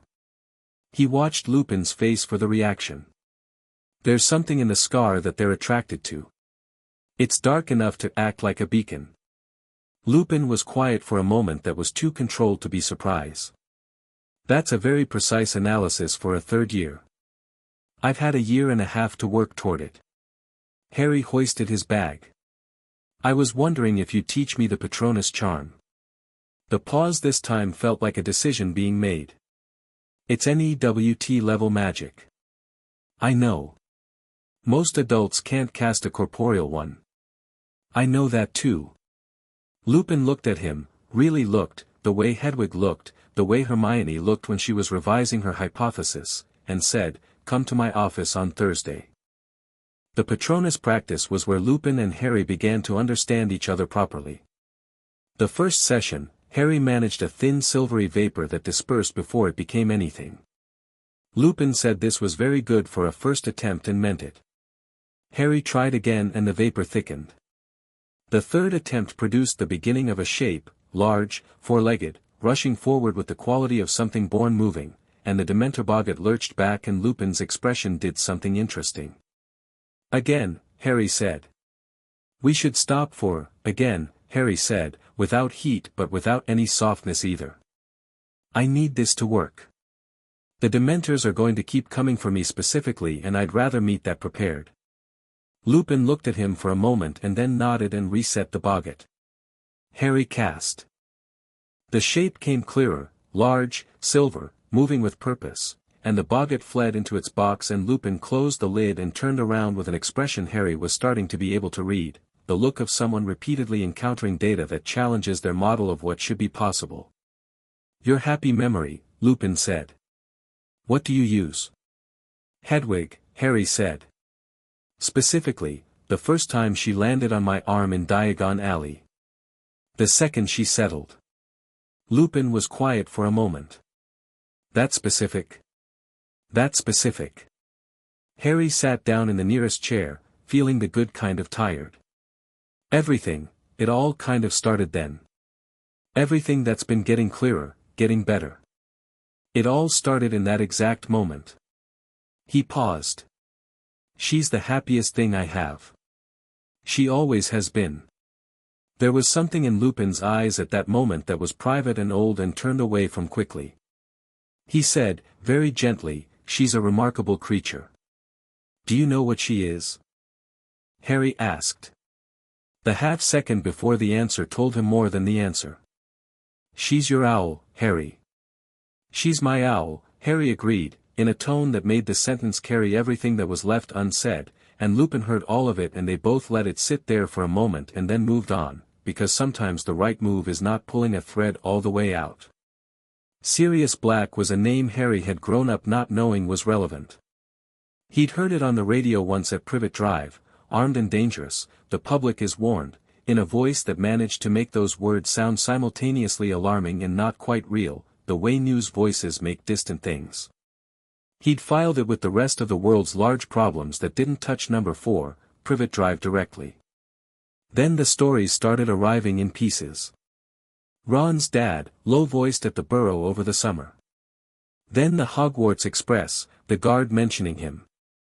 Then the portrait of the fat lady clawed to ribbons before Halloween and the entire school sleeping in the great hall on conjured sleeping bags and Harry lying on his back staring at the enchanted ceiling and turning the pieces over. Was there at the downfall of you-know-who. Betrayed the Potters. Killed 13 people with a single curse. Laughed at the trial. These were the received facts. Harry turned them over like coins, looking at both sides. He didn't feel what he expected to feel about them. There was something in the way the story was shaped, too complete, too clean, the villain too obvious, that caught in him the same way Quirrell's performed nervousness had caught in him. The fog had once meant he couldn't trust his own perceptions. Now that the fog was thinner, his perceptions were sharper, and one of the things they were telling him was, you are being given a version of events, not the events themselves. He mentioned this to Ron and immediately regretted the timing because it was 11 at night and Ron was exhausted and had just finished telling Harry that his dad had worked on the Sirius Black escape and that it was very serious and the whole family was worried and, Harry, Ron said. The man killed 13 people. He was convicted of killing 13 people. There was a trial. There wasn't, actually, Hermione said, from behind her curtain, which meant she'd been lying awake thinking about it too. A pause. There was no trial. I looked it up. Sirius Black was sent to Azkaban without trial. Directly after the event. Silence. Right, Ron said slowly. That's unusual, Hermione said. I was going to say dodgy, Ron said. That's extremely dodgy. Harry stared at the ceiling of the dormitory. I'm not saying he didn't do it. I'm saying we don't actually know what happened. There's a difference. Ron was quiet for a moment. Then, you're getting harder to argue with, you know that? Clearing head, Harry said. The fog thing? Hermione said through the curtain. Yeah. A pause. How much clearer is it now? Compared to first year? Harry thought about it honestly. First year it was like trying to think through cotton wool. Now it's more like, trying to think through light fog. Still there. Still muffling. But I can see through it most of the time if I focus. And when it lifts completely? Hermione asked. I don't know yet, Harry said. Hedwig's not finished. Another silence, this one different, the weight of something very large and important being held carefully between 3 people who had agreed, without needing to say it, that they were going to carry it together. Right, Ron said again. He yawned enormously. Right. Well. Whatever happens, we handle it. This was Ron Weasley's entire approach to existential threat, delivered in one sentence and meaning every word. Harry closed his eyes and felt Hedwig at the foot of his bed, warm and steady and always, always there, and slept better than the circumstances probably warranted. The Quidditch season arrived with rain and the particular brand of enthusiasm that Gryffindor applied to sports that bordered on religious feeling, and Dementors at the edges of the pitch that Harry was prepared for in a way he hadn't been on the train. He'd been prepared and they'd still nearly killed him. He acknowledged this without drama afterward, lying in the hospital wing for the second time with Madame Pomfrey making sounds of concentrated disapproval, watching the ceiling. His Nimbus 2000 was kindling somewhere below the Whomping Willow. He'd caught the fake snitch, a Dementor, actually, not a snitch at all, his attention dragged by the cold toward the thing the Dementors were attracted to in his scar. He'd fallen. He'd survived the fall because Dumbledore had been there, slowing it. He had not caught the real snitch. He went over all of this without self-reproach, because self-reproach was not the same as assessment, and assessment was the useful one. The fragment, he thought. It's still there. Smaller than it was, Hedwig's been at it all year, all 3 years, but still enough for the Dementors to use. Still enough to be a lever.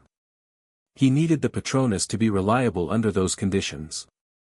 The sessions with Lupin had given him the mechanism, the warm thought, the specific memory, the clean and present happiness as an engine, but under actual Dementor pressure, when the cold was pulling at the darkest things in him, the access to that mechanism needed to be faster.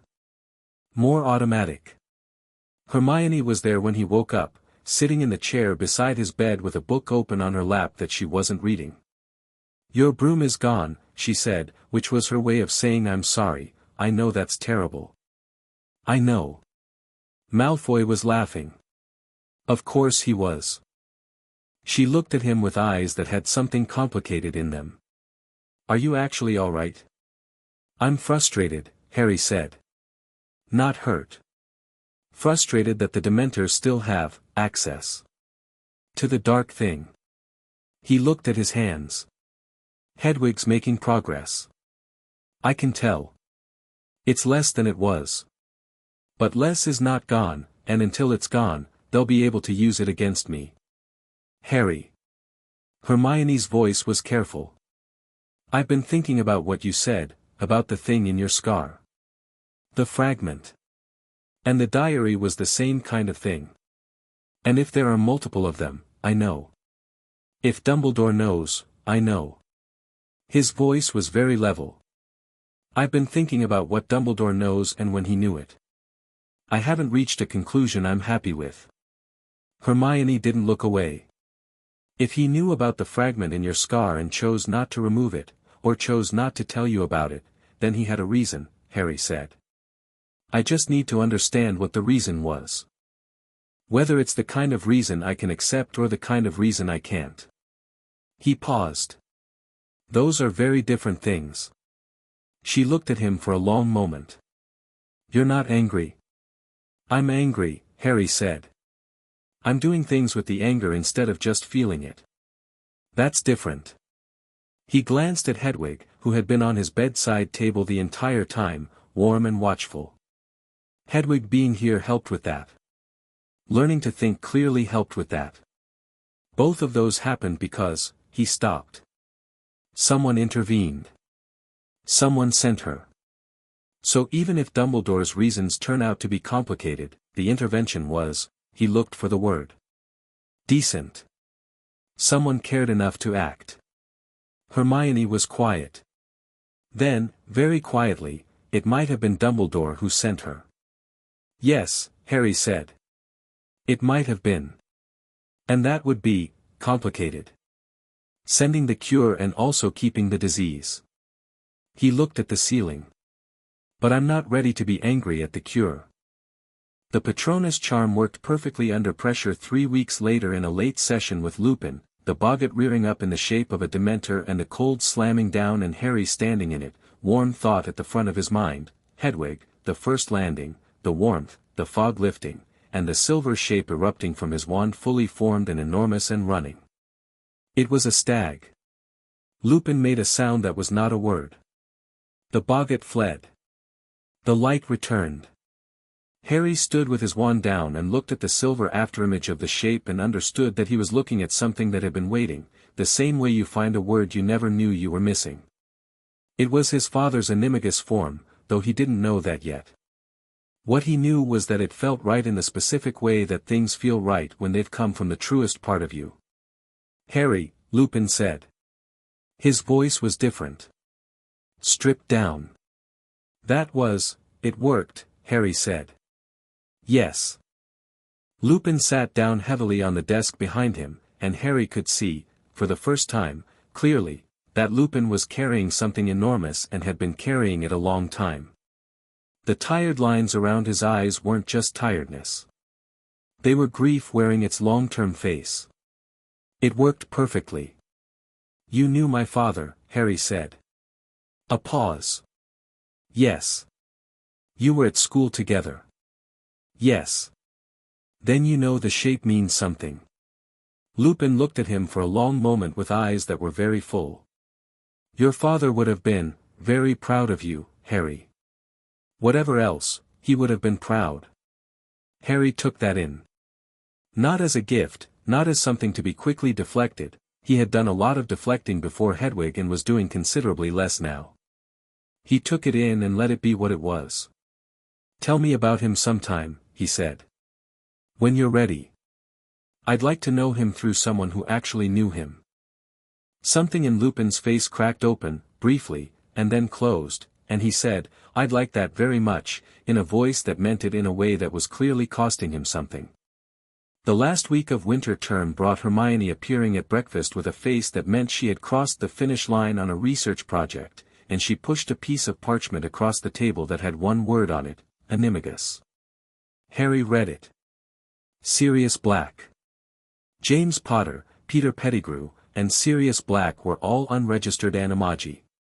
She spoke quietly, leaning forward. "Your father was a stag. I found it it doesn't matter where I found it. There are records if you know how to look." She paused. "Sirius Black's animagus form isn't documented. He escaped Azkaban in a form the Dementors couldn't track. Which means his form isn't human. Which means, he's on the grounds," Harry said. "He's been on the grounds. The dog. The black dog." He set down his toast. "Ron's rat." Hermione went very still. "What?" "I've been watching Scabbers since the summer. There's something wrong with him. He's too old. Rats live 3 years, Scabbers has been in the Weasley family since before Ron was born. He shakes when he sees the dog. I thought it was just animal fear, but," he looked across the table to where Ron was eating with Percy and Ginny at the far end. "Scabbers was in Ron's pocket, visible by the pink of his tail. Peter Pettigrew was their secret keeper. Not Sirius." "Sirius told me." "Sirius told you?" Hermione said sharply. "When did Sirius?" "He didn't. Not directly. But I've been, when the Dementors come close and the cold goes deep enough, the fragment pulls up things. Not my memories. His memories. Echoes." Harry's voice was completely level. "I think the fragment carries residue from Voldemort. And Voldemort knew Sirius was innocent because Sirius was never the traitor. The traitor was Pettigrew. Who is alive. Who has been in Ron's pocket for 12 years. The silence stretched out between them like something made of glass. "We need to tell Ron," Hermione said. "Yes." Harry was already pushing back his chair. "Carefully.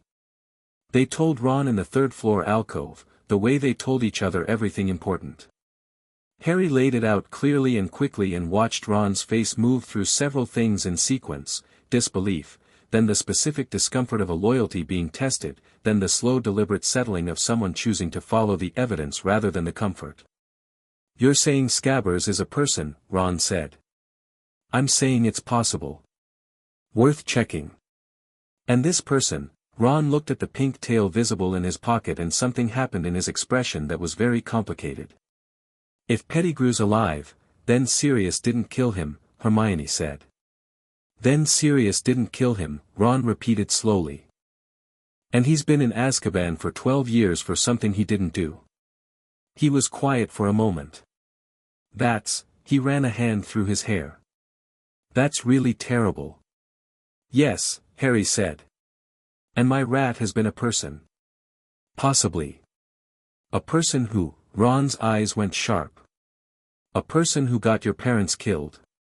Who was living in my house for 12 years. "Yes." Ron looked at his pocket. "Right." He reached in and got Scabbers out, holding the trembling rat at arm's length. Scabbers was shaking with the fine continuous trembling of genuine terror. "What do we do with him?" "We find Sirius," Harry said. "We need Sirius and Scabbers in the same place with Lupin, because Lupin was there. Lupin knows the truth." "Lupin," Hermione said slowly, and Harry could see her connecting something. "Harry, if Lupin was their friend and he knows the truth, he's been carrying it for 12 years, Harry said. "And he thinks it's not his place to say it. Or he's afraid of what it means.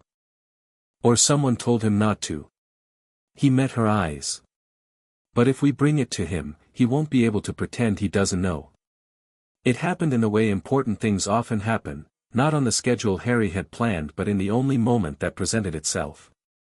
The whomping willow at night, Scabbers bolting from Ron's grasp and the dog erupting from the darkness and Ron's leg snapping with the sound that Harry felt in his teeth, and the tunnel that pulled them through into the musty smell of the shrieking shack. Sirius was there.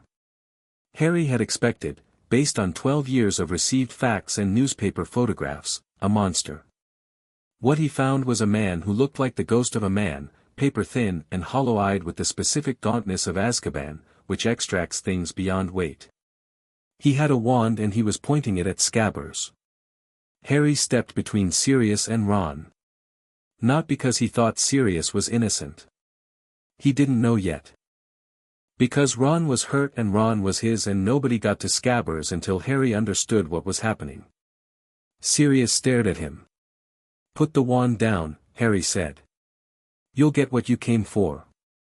But we're going to understand it first." Something happened in Sirius's face. The hollowness shifted, not gone, but rearranged around a different expression. He was looking at Harry the way people looked at Harry when they were seeing something they hadn't expected to see. "James," he said, barely a whisper. "Harry," Harry said, clearly. "James's son. Which is why you're going to talk to me before you do anything." Sirius lowered the wand. Lupin arrived 20 seconds later, wand out, and stopped in the doorway, and his gaze moved from Sirius to Harry to Hermione to Ron to Scabbers and did its rapid professional assessment and then he crossed the room and embraced Sirius Black with the ferocity of 12 years of compressed grief, and Harry watched and understood the shape of what he was looking at. The shape was, these people loved each other and were separated by a lie, and the lie cost everyone something irretrievable. He filed this. He would be angry about the specific shape of it later. Right now he needed the truth. "Pettigrew," he said. "Sirius is here for Pettigrew." "The rat." Lupin pulled back from Sirius, looked at Harry, and said, "Yes," in a voice stripped of everything except the truth. "Then let's get it done," Harry said, and Ron, who had gone white from the pain of his leg and the shock of everything else but was still fully present, held out Scabbers with shaking hands and said, "Fine. Go on then. I want to know."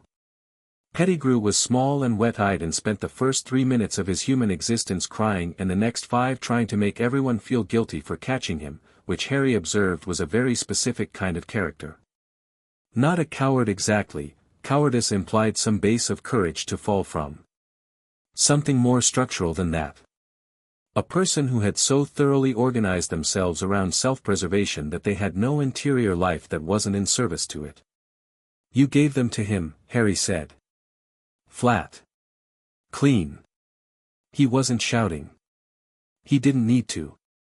"My mother and my father. You told Voldemort where they were." Pettigrew's eyes slid sideways.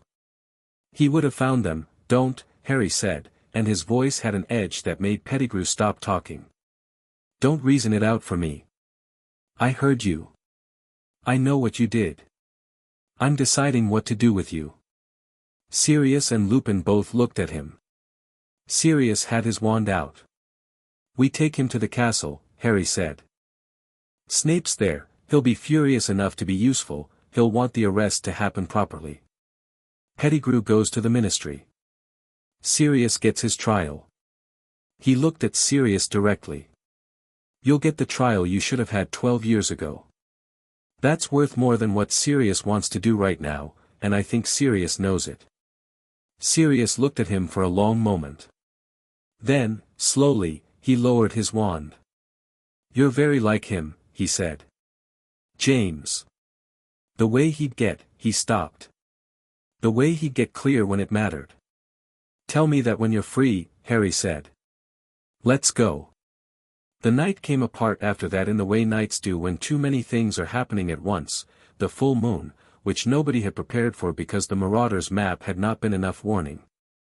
Lupin transforming in the grounds with the terrible completeness of it, the wolf he became having no memory of the man he was. Pettigrew bolting in the chaos, finding his rat form in the moment of distraction, vanishing into the dark in a way that made Harry's jaw tighten with the specific frustration of a thing nearly accomplished. Sirius shifting into the dog form, enormous, black, something that would have been terrifying without context and was merely large with it, to draw the wolf away from the students. Harry running.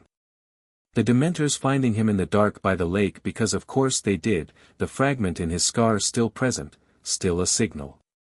Cold, total, absolute. The worst memory tried to rise and Harry stood in it and reached for the warm thought, Hedwig, the first landing, and heard, instead of his own mind, something else. A sound. The low, single-noted sound, the plucked string, arriving not through his ears but through the scar itself. As though the warmth had followed him here. As though it had never actually left. He cast. The Patronus erupted from his wand and it was the stag, fully formed, brilliant, running, and it drove the Dementors back across the lake with an authority that had nothing to do with fear. Harry stood on the bank with his wand up and watched it move and felt, in the middle of everything, profoundly and strangely at peace. He collapsed anyway. Consciousness leaving wasn't something the Patronus could prevent. But it left him on the ground beside the lake, not in the water, and Sirius's hands were on him before the dark fully came in, and Harry heard him say something that was lost before he could keep it. He woke in the hospital wing and knew immediately that something had gone wrong. The angle of the light was wrong, it was hours later, deep night, and Hermione was across the room on another bed, also awake, and the expression on her face was the one she wore when she had assessed a situation and found it unacceptable. Pettigrew escaped, Harry said. Yes. And Sirius, she stopped. Her jaw was tight. They came and took him to the tower. They're going to have him kissed tomorrow. Harry sat up. His head swam and steadied. They're going to kiss him without a trial. Dumbledore tried to object. Fudge wouldn't listen.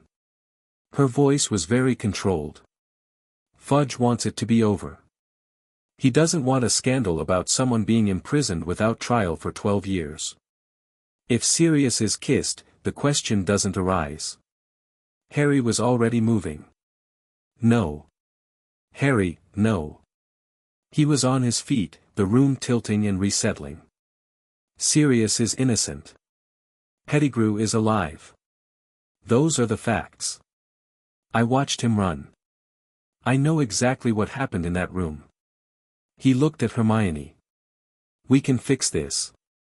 Hermione looked at him for 1 second with an expression that was very complicated and very sure. I know how, she said. There's a way. But it involves doing something that normally isn't permitted. What? Time, she said, and pulled out the small golden chain at her neck. They came back on a night that was simultaneously happening and already past, with 3 hours to work in and the specific urgency of a deadline that was also already written. Harry moved through it without hesitation because the facts were clear and the course was clear and clarity was one of the things Hedwig had given him in full. The hippogriff. Buckbeak, who they freed from the post with hands that were moving quickly but not frantically, because frantic was just fast without the thinking still running. The flight up the tower wall to the window where Sirius stood in the dark, chained, and his face when he saw Harry come over the window ledge was the face of someone who had stopped expecting good things and was being shown one against all expectation. Can you ride a hippogriff? Harry said. Sirius looked from Harry to Buckbeak hovering outside the window with enormous calm wings spread against the night sky. Yes, he said. Good. Go. Harry, Sirius caught his arm. His grip was very tight. His eyes were very bright. You should know, Dumbledore has, there are things he hasn't told you. About the scar. About why, I know, Harry said. We'll talk about it when you're free. Properly. Go now. Sirius's hand didn't release immediately. He was looking at Harry with an expression that was full of James Potter and full of 12 years and full of something that was trying very hard to become the future. I had a godson who was a baby the last time I saw him, he said. This is not a baby. No, Harry agreed. Go. Sirius went. Harry stood at the open window and watched Buckbeak carry Sirius Black up into the dark until they were a shape against the moon, and then more actions request aborted. Write the next chapter now. Chapter 4, Fire remembered the summer before fourth year was the summer Harry stopped pretending he didn't know what he was. Not loudly. Not in a way that announced itself. He simply stopped performing the version of himself that apologized for taking up space, stopped reflexively softening his certainty to make it easier for other people to dismiss, stopped treating his own perceptions as a draft requiring external approval before they counted as real. The fog was thin enough now that he could see his own thinking clearly, and what he saw was someone who had been right, consistently, structurally, provably right, about Quirrell, about the chamber, about Sirius, and who had spent those 3 years half apologizing for it. He stopped doing that. Hedwig noticed. She showed it the way she showed everything, not with fanfare but with a subtle shift in her attention, the amber eyes following him with something that might have been satisfaction if satisfaction was a thing ancient beings in snowy owl form permitted themselves. The Quidditch World Cup happened at the end of August and was everything Ron had promised, the scale of it, the noise, the pure carnival of 100,000 wizards gathered around something they loved, and Harry sat in the top box beside Mr. Weasley and Hermione and the twins and felt the whole thing with both hands, no fog, no dilution, the joy of it hitting him cleanly. Then Ireland won and Bulgaria lost gracefully and Crumb was brilliant and the night went down. The dark mark in the sky above a burning campsite was the first genuinely ugly thing Harry had felt in full, unmediated clarity, and the ugliness of it was different than the diluted version. More real. More sharp. More, this matters, this is happening, people are frightened and someone did this deliberately and here is how you feel about that. He felt it completely and clearly and it did not overwhelm him. That was the difference. The fog had always made his emotions either muffled or excessive, either he couldn't reach them or he was drowning in them, no middle register, no useful ground. Hedwig had burned that away along with the fragment, and what remained was the ability to feel things at their actual size, which turned out to be entirely manageable. He walked through the dark of the campsite with Ron on one side and Hermione on the other and a wand in his hand he'd retrieved from the ground where someone had dropped it, and he was thinking about the mark and the timing of it and the coordination that implied, and he was thinking about Bertha Jorkins who had gone missing in Albania and not come back. And he was thinking about the scrape of something ancient and deliberate at the edges of the year like the first pressure change before a storm. Someone's testing something, he said, over the sound of the distant chaos. What? Ron said. The mark. The timing. The Death Eaters panicking and running, that wasn't planned as part of the same event. 2 different things happened tonight. Someone marked the sky separately, deliberately, after the Death Eaters were already running. He watched the green skull above the tree line. It's a message. Or a signal. Or both. A signal to who? Hermione said. I don't know yet, Harry said. But someone is ready. Or close to ready. He paused. The tournament. If someone wanted to get at a specific person during the tournament, you're already thinking about the tournament, Ron said, with the tone of someone who was also already thinking about the tournament. We've only just found out it's happening. Free schools. Public event. People from outside Hogwarts with legitimate access to the grounds. Harry turned the riddle over in his mind. If I were trying to maneuver someone into a specific place at a specific time, a tournament provides mechanism. A goblet provides selection. He paused. With the right kind of magic, selection could be manipulated. Hermione made the sound she made when someone else had reached a conclusion she was close to and she had to rapidly decide whether to be pleased or annoyed.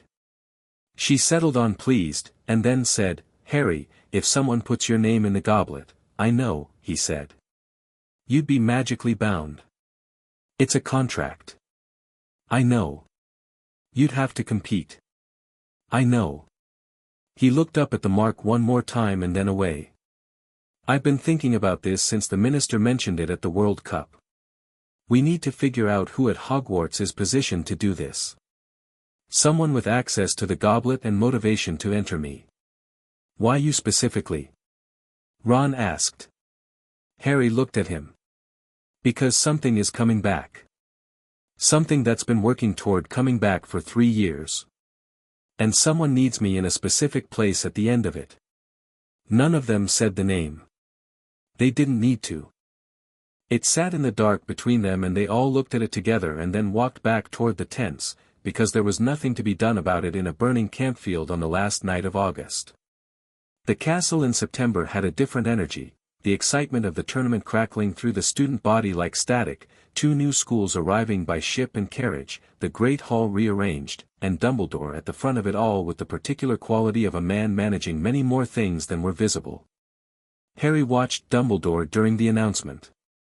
Watched the way the blue eyes moved across the students and lingered, briefly, on Harry, not long enough to be obvious, long enough to register. The gaze of a man checking on a calculation. Harry looked back, level and clear, and Dumbledore's expression shifted by a fraction that Harry thought probably no one else in the hall caught. Good, Harry thought. Good. Let him know I'm paying attention. The new teachers, Moody, stumping in with his magical eye sweeping the room with the paranoid efficiency of someone for whom constant vigilance had long since ceased to be a motto and become a way of life. Harry observed him carefully. The magical eye tracked everywhere. The real eye was still. The combination of them, the eye that saw through things and the eye that watched the room, was the combination of a man with something comprehensive to hide. He filed this. He had been filing things for 3 years now and the file was thick and well organized and he was beginning to see the architecture of the thing it described. Halloween, and the goblet of fire, and the moment Harry had been waiting for without knowing exactly how it would arrive. His name came out of the goblet and the hall went completely silent in the way it goes silent when something has happened that the room needs a moment to process, and Harry was already standing and already moving toward the door because the alternative was sitting there while people looked at him and the silence stretched into the shape of a question he didn't want to answer in public. The champion's room was behind the staff table and Cedric Diggory and Fleur Delacour and Victor Crumb were already there and they looked at Harry with expressions ranging from confused to calculating to neutral, and then the teachers arrived in a wave, and Dumbledore was already looking at Harry with those assessing blue eyes. "Did you put your name in the goblet, Harry?" Dumbledore asked. "No," Harry said. "Just that. No elaboration, no apology, no hedging." The word sat in the room and Harry let it. "He's lying," Karkaroff said, with the particular aggression of someone who needs someone else's wrongdoing to be true. "He's not," Dumbledore said quietly. The age restriction was circumvented by someone who put his name in as a representative of a non-existent 4th school, Harry said. Which created a loophole the goblet couldn't refuse. The person who did it understood magical contracts and binding enchantments well enough to exploit the goblet's own mechanism. He looked around the room. That's not something a 14-year-old forged his way past for the glory of it. That's a very specific plan. Silence. Moody, in the corner, was watching him with the magical eye that saw through things. Harry looked at Moody directly and held the eye contact and watched Moody's expression behind his scars and did not find there what he should have found in a man encountering a reasonable analysis. He found something that was rapid and cold and very carefully being managed. There, Harry thought. "I'll compete," Harry said, to Dumbledore. "Because I don't have a choice, magically speaking. But I want it on the record that I didn't enter and I'm competing under protest." Dumbledore held his gaze for a long moment. "Noted," he said. "We'll discuss this further. Tomorrow. My office." "Yes," Harry said. "We will." The conversation in Dumbledore's office the next morning was the most direct they'd had. Harry sat across from the great desk and waited while Dumbledore arranged his expression into something thoughtful, and then he said, without preamble, "You know what's in my scar?" "A beat." "Yes. You've known since the beginning." "Since shortly after it was created, yes." "And Hedwig?" Dumbledore's hands folded on the desk. "She is something I arranged, yes." A number of years ago. It took some time to determine that it was possible, and then to ask it of her. She agreed. Phoenixes are not, as you may have surmised, easily compelled. She chose this. Her name, Harry said. Her real name. Solara. Something passed across Dumbledore's face that was close to tenderness. She is the daughter of Fawkes, in a sense, a younger being of the same lineage. Old. Patient. And, I suspect, rather more attached to you than I entirely anticipated. Harry looked at him evenly. You sent her to burn it away. Yes. Because it needed burning. Yes. And in the meantime, Harry said, keeping his voice measured, while she was doing that, you were, what? Managing the timeline. Making sure I stayed positioned where you needed me. Dumbledore was quiet for a moment that felt like a man standing at the edge of something. There are larger considerations, I know about the other fragments, Harry said. This landed differently than everything else. The silence after it was a different quality entirely, not the silence of a man gathering his thoughts but the silence of a man encountering the fact that his careful architecture has been seen. Harry, Dumbledore said, and his voice was genuinely different. Quieter. Older. How much do you know? I know there are multiple pieces of him distributed across objects. I know the one in my scar is one of them. I know you had a reason for wanting it burned away slowly rather than quickly, something about what would happen to me if it was done wrong. Harry kept his eyes steady. And I think you had a reason for wanting me to survive to a certain age, and I think the reason was not entirely about my survival. Dumbledore looked at him for a long time. The fire crackled. Fawkes, on his perch, turned his beautiful head and looked at Harry with eyes that were cousin to Hedwig's. You were supposed to be the weapon, Dumbledore said finally, and the words cost him something real. I built a sequence of events in which you would face him fully armed, fully powerful, at the right moment, and, in facing him, in the confrontation itself, the piece in you would be unmade. Meaning I'd have to die, Harry said. Briefly, Dumbledore said. The magic your mother left in you would bring you back. I believe that.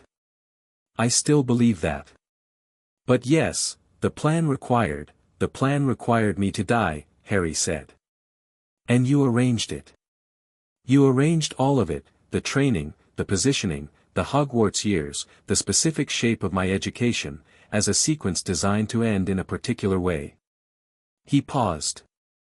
That's a very long game to play with someone's life. Yes, Dumbledore said. It is. He met Harry's eyes without flinching, which Harry gave him credit for. I am not asking you to forgive it. I am, for perhaps the first time, simply telling you the truth of it. Because Hedwig is doing what she's doing, Harry said, and the original plan no longer fits the facts. Yes. Dumbledore's voice was very quiet. If the fragment is gone, or nearly gone, by the time you face him, then your solution doesn't apply, Harry said. And we need a different one. Yes. Harry sat with this for a moment. The anger was there, clean and clear and real, the anger of someone whose life has been arranged around him without his consent. He felt it at its actual size, which was considerable, and it did not swallow him. I'm not going to die for your plan, Harry said. I'm going to find another way. And I'm going to need you to stop managing me and start actually helping me. Dumbledore looked at him across the desk with eyes that were very old and very tired and, Harry thought, perhaps genuinely relieved. The relief of a man who has been carrying a terrible decision alone for a long time and has just found that he can put it down. Yes, Dumbledore said. All right, Harry. Yes. The first task was dragons. Harry knew about it 5 days early because Hagrid walked him past the enclosure in the dark, which was the kind of help Hagrid offered with the full sincerity of someone who didn't realize he'd just changed the tactical situation entirely. Harry stood in the dark outside the perimeter and watched the horntail, its scales dark and its wingspan enormous and its eyes the color of amber caught on fire, and felt, instead of fear, a very focused and specific attention. He told Cedric, after. He hadn't deliberated about it, it was straightforward. The information wasn't Harry's exclusively, the advantage wasn't something he'd earned, and Cedric was someone who deserved a fair fight. Cedric looked at him with the particular expression of someone recalibrating. "You're telling me?" "Yes. Most people wouldn't." "I'm not competing against you," Harry said. "I'm competing against whoever put me here." "That's different." Cedric was quiet for a moment. "How do you?" He stopped. "You think about things differently." "Trying to," Harry said. "The broom. The accio." In the tent before the task, Harry sat alone with his breathing and thought through the approach, not the full route, which was improvisation territory, but the strategic layer. The egg was the objective. The dragon was the obstacle. The horntail's fire range was roughly 30 feet and its neck had approximately 160 degrees of rotation. A target that moved at seeker speed and changed altitude constantly was significantly harder to track than one moving in a single plane. He flew like he'd been built for it because he had been, and the horntail snapped and breathed and he made it turn and overextend, and in the window of its extension he dove for the egg. He felt fire across his back, a brief touch, not contact, the heat of proximity, and his hand closed on the egg and he was already climbing. The crowd noise hit him from 300 feet up like something physical. He landed to find Ron in the crowd standing on his seat and to find that whatever had happened between them over the previous 3 weeks, the stiffness of Ron believing briefly and then not believing that Harry had entered for glory, was simply gone, burned off in the heat of the moment, and Ron's face was the face of someone who had never actually stopped being on Harry's side and was merely relieved to be back to expressing it openly. "You were brilliant," Ron said, grabbing his arm. "Honestly. The broom, and then the way you," later, Harry said, because Hermione was there too and her eyes were bright and he had the golden egg and his score was tied highest with Crumb and none of that was the point. "I need to show you both something." He held up the egg. "It's a clue. And clues have answers. Let's find ours." The Yule Ball was, apparently, an institution. Harry processed this information over approximately 4 days in November, during which Parvati Patil and Lavender Brown discussed it at maximum volume in the common room, and the general anxiety of the male half of Gryffindor reached a pitch that Harry found slightly baffling. "You asked someone. Either they said yes or they said no." The asking was not complicated. He asked Cho Chang, who said no very nicely. He asked Parvati Patil, who said yes, and he thanked her genuinely because she was being kind about it. He sat through the ball with the detachment of someone who was present in a room but occupied primarily with thinking about other things, and the other things were, the egg clue, which he'd solved in the prefect's bathroom with Hermione the week before, mere people, underwater, an hour, and the second task, and the voice he'd been hearing under the surface of things all year. Moody. He kept coming back to Moody. The magical eye. The paranoia. The consistent, subtle, specific nudges toward a particular set of conclusions. Use your strengths, Potter. Think about your advantages. Little comments that seemed like encouragement and had the specific directionality of someone steering from behind. At the Yule Ball, he watched Moody watch Karkaroff with the eye that saw through things, and he watched Karkaroff flinch away from it, and he thought about the mark on Karkaroff's arm and the mark in the sky above the World Cup campsite and the mark on the arms of everyone who had ever served the man whose fragment was currently being burned out of Harry's scar. He thought about who would want Harry in that maze. Who would benefit from the specific sequence of events this tournament was building toward. And he thought, Moody is not Moody. He said this to Hermione on Boxing Day when they were in the common room and everyone else was still sleeping off Christmas. She looked at him. Thought about it. "The polyjuice," she said slowly. "A continuous impersonation. Someone who knows Moody well enough to sustain it for a year," Harry said. "Someone with access to his hairs. Someone who had motivation to be here, in this specific year, to manage a specific sequence of events." He looked at the fire. "A Death Eater. One who was never caught, or one who escaped, or one who's been, waiting. For him, Hermione said. For Voldemort, Harry said. Everything this year is about getting me into that maze and to a specific point inside it. A portkey. A graveyard. Hermione's hands were very still on her book. Harry, if that's true, I need the fragment gone before that happens, Harry said. I need to face whatever's at the end of that maze as myself. Not as a vessel. Not as half a person. He looked at Hedwig on the chair beside him. She was watching him with amber eyes that were very bright and very warm, and he thought, not for the first time, about what it would feel like when the burning was finished. What was left when a wound healed completely. What the space felt like when it had been entirely your own for the first time. He reached out and put his hand near hers, not touching, just close, and felt the warmth. Almost, the warmth said, in the language of intent that he had grown fluent in over 3 years. Almost done. Hold on. I know, he said. I know. The second task took Harry to the bottom of the lake.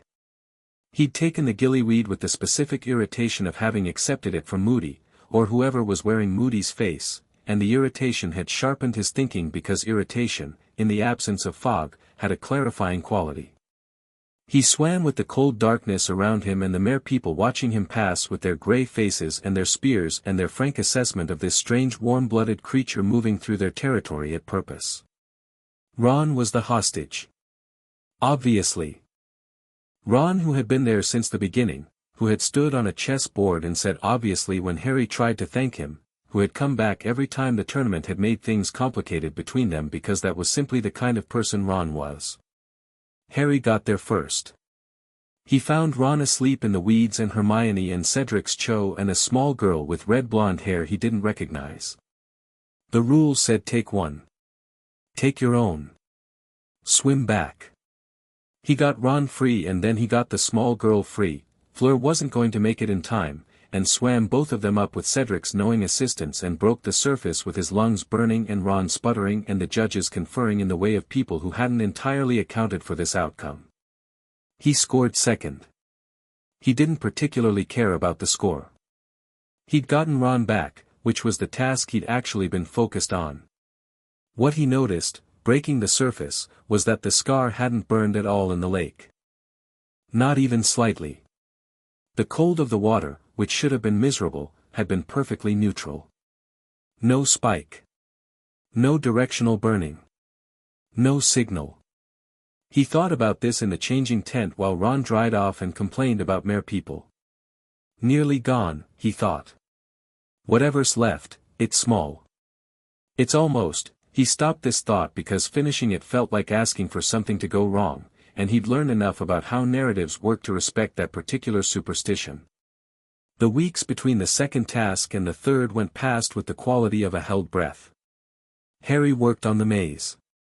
He worked on it methodically and well, jinxes, counter-jinxes, disorientation, navigation, the specific magical creatures that were typically used in confined competitive spaces.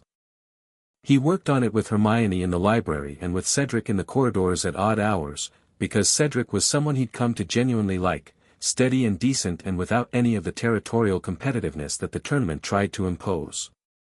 He had one more conversation with Dumbledore. Shorter than the first. Harry sat across the desk and said, "The fragment is almost gone. When it's gone, when it's fully gone, what changes for Voldemort? What does he lose?" Dumbledore was quiet for a moment. The connection. The inadvertent link. He won't feel what you feel. He won't be able to reach you the way he might have. A pause. And you won't carry any piece of him. Which means when I face him, it's just me, Harry said.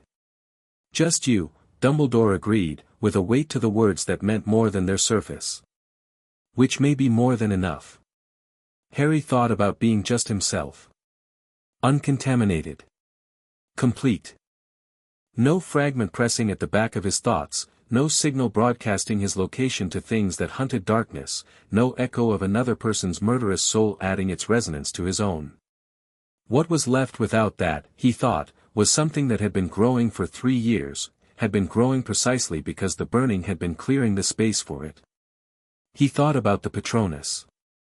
About the scar not burning in the lake. About the chessboard and the troll and the chamber and Sirius on the hippogriff against the moon. About all the things he'd done and known and been, carefully and clearly, under the work that Hedwig had been doing the whole time. Not nothing. Considerably not nothing. The maze swallowed sound. The hedges closed in behind each turn and the silence that fell was not peaceful silence but the silence of something waiting, and Harry moved through it with his wand up and his thinking clear and his breathing steady. He dispatched a blast-ended scrut with a combination of impedimenta and reducto that solved the problem efficiently. He helped Cedric untangle himself from a boggart that had taken the shape of Voldemort and Cedric was visibly shaken by it and Harry steadied him and got him moving again because leaving Cedric in the maze was not something he was going to do. The cup was gold and glowing at the center, visible from 100 meters out. Crumb was down, Harry had found him, found the real Moody's magical eye in the grass beside him, understood in an instant what had happened and who had put it there, and bound Crumb safely and sent up sparks and kept moving because the sequence was playing out faster now and he needed to know where Cedric was. Cedric arrived at the cup from the other direction at almost the same moment. They looked at each other across the glowing prize. Together? Cedric said, with the directness of someone who had arrived at the same place by the same reasoning. Together, Harry said. They grabbed the cup at the same moment and the world lurched sideways. The graveyard was cold and dark and wrong in the specific way places are wrong when they've been set for a purpose that has nothing to do with you and everything to do with what you represent. Tom Riddle's grave. Wormtail, Peter Pettigrew, who had escaped in the chaos of the shrieking shack and been running ever since, running toward the thing he'd always run toward, which was whatever promised him his own survival at the expense of everything else, standing over a cauldron that was doing things cauldrons should not do. Cedric went down immediately and Harry's throat closed on the injustice of it, clean, sharp, unambiguous grief, the kind that didn't get to be processed in the moment because the moment was moving too fast. He filed it. He would come back to it. He owed Cedric that. The bone and the flesh and the blood. The cauldron boiling over. The figure rising. Voldemort. Harry had imagined this.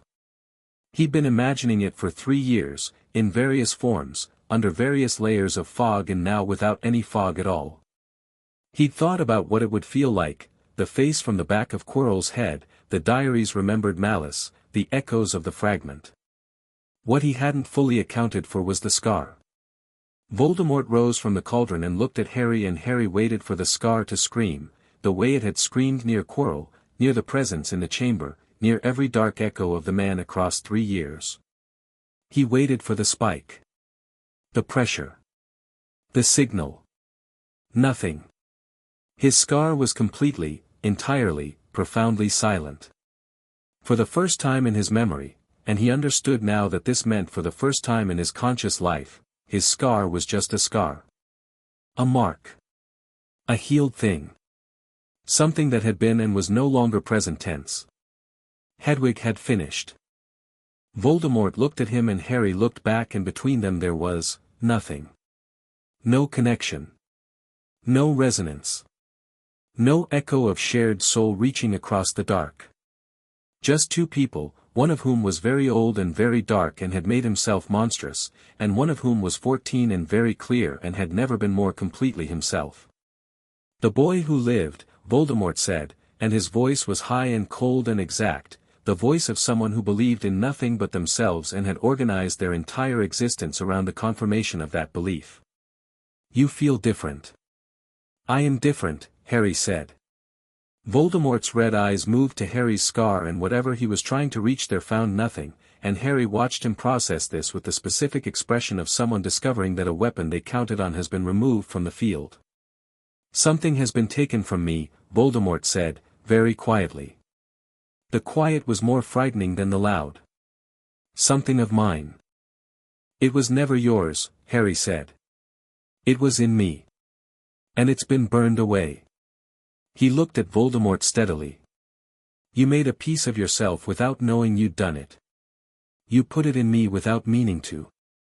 And someone very patient and very careful and very good burned it out of me while you were rebuilding yourself in forests and the backs of people's heads." He paused. "You're missing a piece. You have been for 3 years. And you don't even know what that costs you yet." Voldemort went completely still. Then he said, "Kill him," to Wormtail, who raised his wand with a hand made of silver, and Harry dove sideways because dodging was faster than raising a shield when the distance was this short. The Death Eater circle had formed while Voldemort spoke. They'd arrived in the dark with the efficiency of people who had been waiting for this night for 14 years. There were 12 of them, maybe more. Harry moved in the space between their positions and thought, not through them, around them. The gate was at the south end. He dodged the first 2 curses with the same sideways economy he used on bludgers and put a reducto into the grave marker on his right, and the explosion gave him cover to move. Voldemort himself had raised his wand. "Shall we duel, then, Potter?" The cold voice carried genuine curiosity. "Let us see what you are, without my piece of you." "Gladly," Harry said, and raised his wand, and the Priori Incantatem connection erupted between their wands like something that had always been waiting to happen, the golden thread of it connecting them in a web of light that had nothing to do with fate and everything to do with the specific magic of the twin cores, and Harry had 3 seconds of genuine surprise at what was happening before he leaned into it. He pushed. He pushed with everything, not rage, not desperation, not the cornered animal panic that the fragment would have colored it with. He pushed with himself, complete and whole and clear, and the golden light moved toward Voldemort with the same steady inexorable quality as Hedwig's warmth, and the echo forms emerging from Voldemort's wand were not things that weakened Harry but things that witnessed him. Cedric's echo, which looked at Harry with eyes that said go, get home, tell them. His father, young and bright-eyed and exactly what Sirius had promised. His mother, who looked at him with the specific love of someone who had already given everything and was not sorry. She said, "When the connection breaks, run. Run and don't look back and get to the portkey." "I know," Harry said. "I know you know," she said, and smiled, and it was the first time he'd ever seen his mother smile, and the grief of that was enormous and clean, and he felt it at its full size, and it did not stop him. He broke the connection and ran. The Death Eater's curses hit the air where he'd been. He was already at Cedric's body, arm around his shoulders, the weight of him terrible and real, and he was not leaving Cedric in this place. He had promised himself that much, in the maze, and promises made to yourself were the kind that mattered most. He grabbed the cup with his free hand. The world lurched back. The grass of the Hogwarts grounds under his hands and knees. Cedric's stillness. The cup. The crowd, who had been cheering and went silent in the staged collapse of a single terrible recognition. Harry knelt beside Cedric and felt the weight of what had happened settle onto him with the completeness of something irrevocable. The graveyard. Wormtail's wand. The specific cruel arbitrariness of it, Cedric who had been decent and fair and had grabbed a cup with Harry because it was the right thing to do. Dumbledore was there. Then others. Then someone trying to move Harry and Harry not moving, staying where he was with one hand on the ground, until the moment resolved into something he could stand up from. When he stood up, he was still completely himself. The fragment was gone.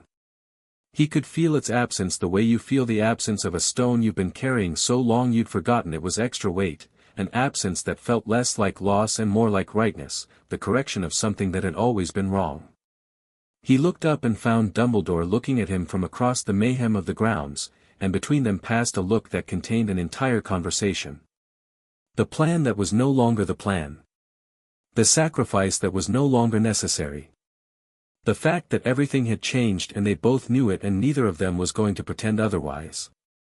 Moody, the false one, took him from the grounds and Harry went, because he wanted to know, and he wanted to look the real face in the eye. It was Bartemius Crouch Jr. under the polyjuice, hollow-eyed and brilliant and utterly certain in his devotion to a man who had never and would never be capable of returning it, and Harry sat in his office and watched Crouch's certainty like watching a fire that has lost the thing it was burning and doesn't know yet that it's gone out. Dumbledore arrived. Madariel arrived. The situation resolved. Later, in the hospital wing again, the third time, which was becoming a habit, Sirius was there. No longer a fugitive in any practical sense, the truth of Pettigrew's survival giving Dumbledore enough to work with regardless of official ministry position. Sirius, who sat on the edge of Harry's bed with the thinness of Azkaban still on him and the brightness of someone who was very gradually becoming the person he'd been before. "Cedric," Sirius said. "Yes," Harry said. There was nothing else to say about it that was adequate to what it was. "You came back with him." "I wasn't leaving him there." Sirius was quiet for a moment, and his jaw worked. "Your father would have done the same." "Tell me that story sometime," Harry said. "Tell me a lot of stories." "I will," Sirius said, with a conviction that was also a promise. "I have," he stopped. His voice was a little rough at the edges. "I have a lot of them. There are so many stories about your father and mother and," he stopped again. "I have so many things to tell you." "I know," Harry said. "We have time." And then Hedwig arrived on the windowsill. She had been in the tower while Harry was in the maze, and something about the absence of her across those hours had been a distinctive kind of cold that had nothing to do with Dementors, and she flew directly to Harry's chest, the way she always did when there had been too long a gap, and pressed herself against him. And Harry felt nothing from the scar. Nothing at all. And Hedwig's warmth against his chest was warmth, simply warmth, warmth for its own sake and not for a purpose, warmth that was no longer doing a job but was simply present because she wanted to be. "Done," the warmth said. He put his arms around her and held on, and the thing he felt was not relief exactly. Relief implies uncertainty, and there had been too much certainty in Hedwig's warmth for him to have fully doubted, but something richer and older. Completion. The particular grace of a long work finished well. "Thank you," he said, very quietly, into white feathers. The low sound answered him. The single plucked string. "You're welcome, Harry." Outside the hospital wing, summer was beginning again, and the castle stood on its hill above the lake, and the world that was coming was large and complicated and real and entirely his to meet. He was ready. Chapter 5, What Remains After Burning the Ministry of Magic did not believe Voldemort had returned. Harry had expected this. He'd spent the train ride back from Hogwarts turning it over methodically, the institutional logic of it, the specific comfort of disbelief when belief required action, the way Fudge had stood in the hospital wing looking at Cedric's body with the expression of a man choosing not to see what was directly in front of him. Denial wasn't weakness exactly. It was a choice. A sustained, deliberate choice with consequences that landed on other people. Harry had been angry about it for approximately 48 hours and had then redirected the anger into planning, because anger that didn't move became bitterness and bitterness was just anger that had given up on being useful. The summer at Privet Drive was the last one that would happen the way it always had, and Harry knew it. There was a quality to the knowledge that was different from anything he'd felt before, not dread, not anticipation exactly, but the clear-eyed awareness of someone who can see the shape of a thing changing and is choosing to face it rather than look away. He wrote letters. To Ron, to Hermione, to Sirius, Sirius who was in hiding still but corresponding freely now, his letters arriving via a rotating cast of unfamiliar owls that came at odd hours and whose flight paths were clearly randomized, which Harry approved of. He wrote and received and kept the threads of everything tight in his hands.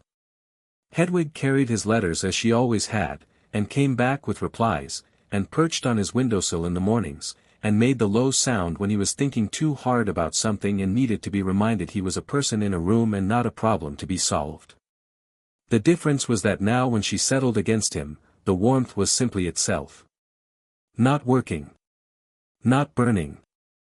Just present, the warmth of a creature that had chosen to stay after the job was done, which was a different and considerably more moving thing.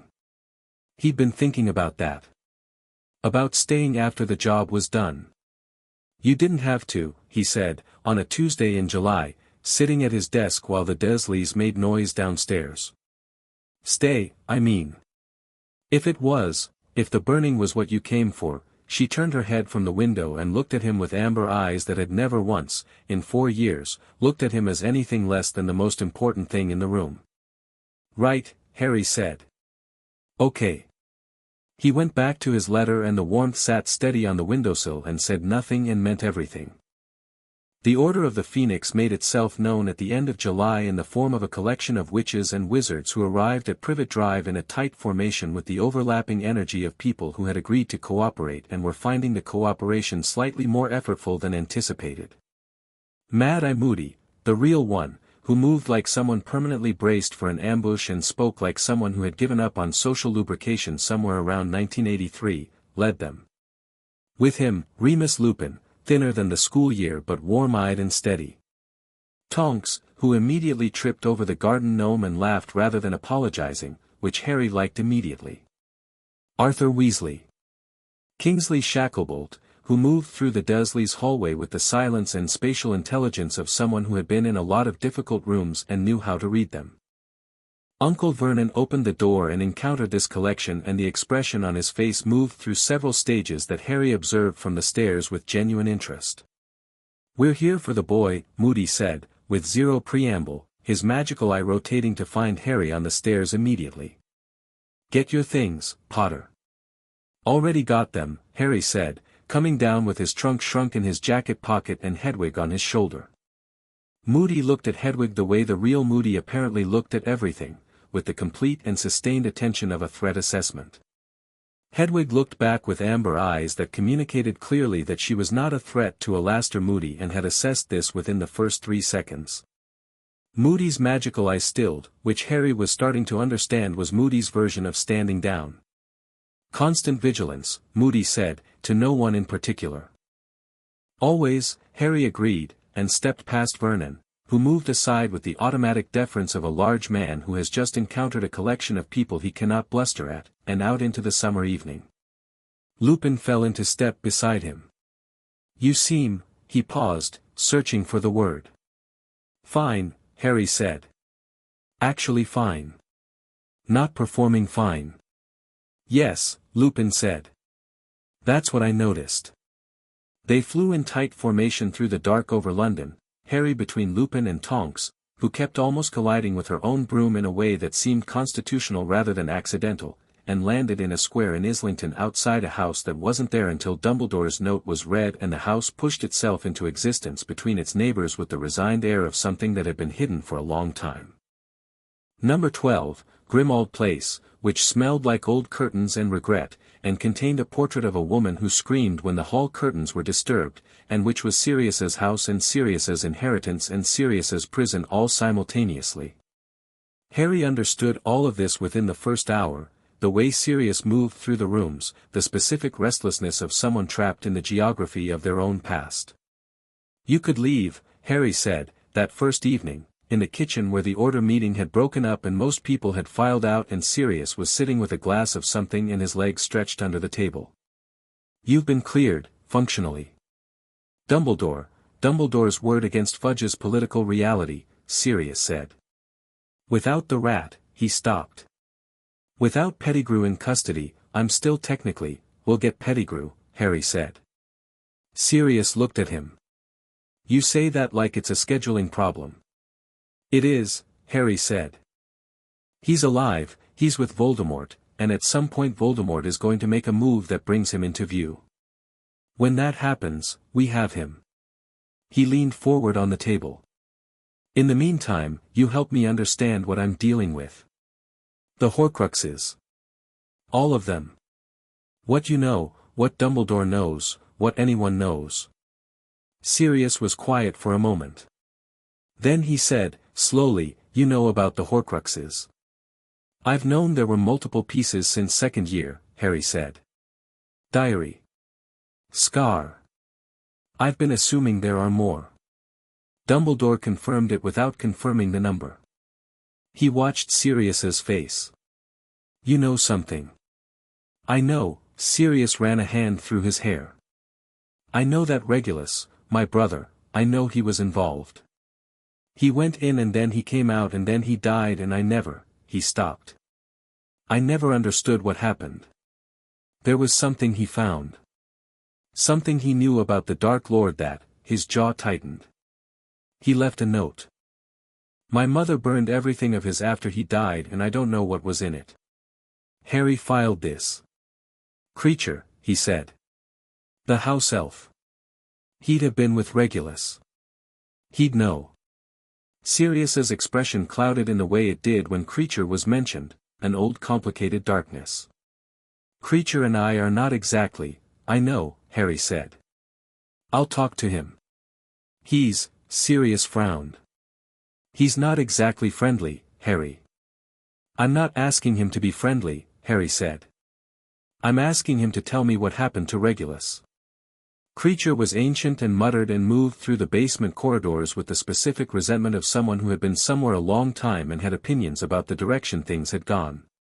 He flinched from Sirius and Harry watched this and understood it as the flinch of something that had been hurt consistently in a particular direction, not the flinch of something inherently hostile. He found Creature in the scullery at midnight, cleaning something that didn't need cleaning with the thoroughness of someone with nowhere else to put their grief. Creature, Harry said. The elf stiffened and didn't turn. I want to know about Regulus, Harry said. Not about the Black family. Not about the house. About Regulus specifically. What he was doing at the end. Creature turned. His eyes were enormous and red-rimmed and in them was something that was not the resentment Harry had expected but something considerably raw. The young master, Creature said.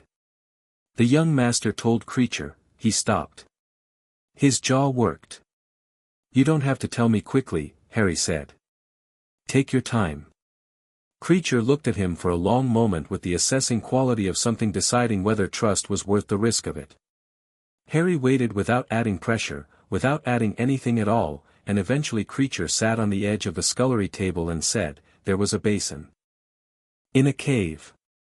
The young master went and drank and it hurt him and he told Creature to take the locket and destroy it and Creature tried and couldn't and the young master, he stopped. The young master came home and died. The locket, Harry said carefully. Where is it now? Creature crossed to the corner of the scullery and moved a loose stone in the wall, and from behind it drew a heavy gold locket on a chain, and Harry felt before he touched it, the same way he had felt the diary when it was still operational, the same dark resonance, the same sense of a presence that should not exist in an object. He did not touch it. He looked at Hedwig. She was on his shoulder. She had been on his shoulder since he'd come downstairs, the way she was whenever he was moving towards something significant.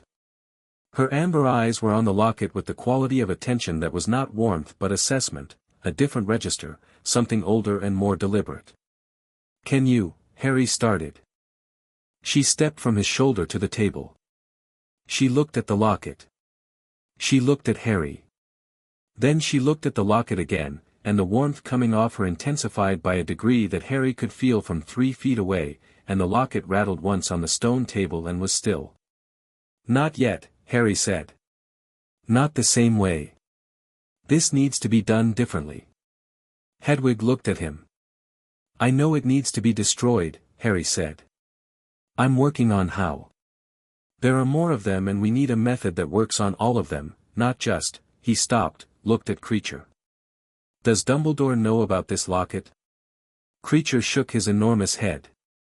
He will tomorrow, Harry said. Thank you, Creature. What you told me tonight, he paused, because this mattered and he wanted to say it correctly. What Regulus did was brave. What you did, trying to carry out what he asked, was loyal. That's worth something. Creature stared at him. The red-rimmed eyes were doing something complicated. Get some sleep, Harry said, and left the scullery with the locket's resonance already fading behind him. Dumbledore's expression when Harry told him the next morning was the expression of a man encountering a piece of the board he hadn't placed himself. They were in the parlor of Grimmauld Place with the morning light coming grey through windows that hadn't been cleaned this decade, and Harry laid it out simply, the conversation with Creature, the locket's location, Regulus Black's death and what it implied about the Horcrux's history. Dumbledore listened without interrupting, which was itself a kind of respect he hadn't always paid Harry, and when Harry finished, the old man was quiet for a long moment. "You've been building toward this," Dumbledore said.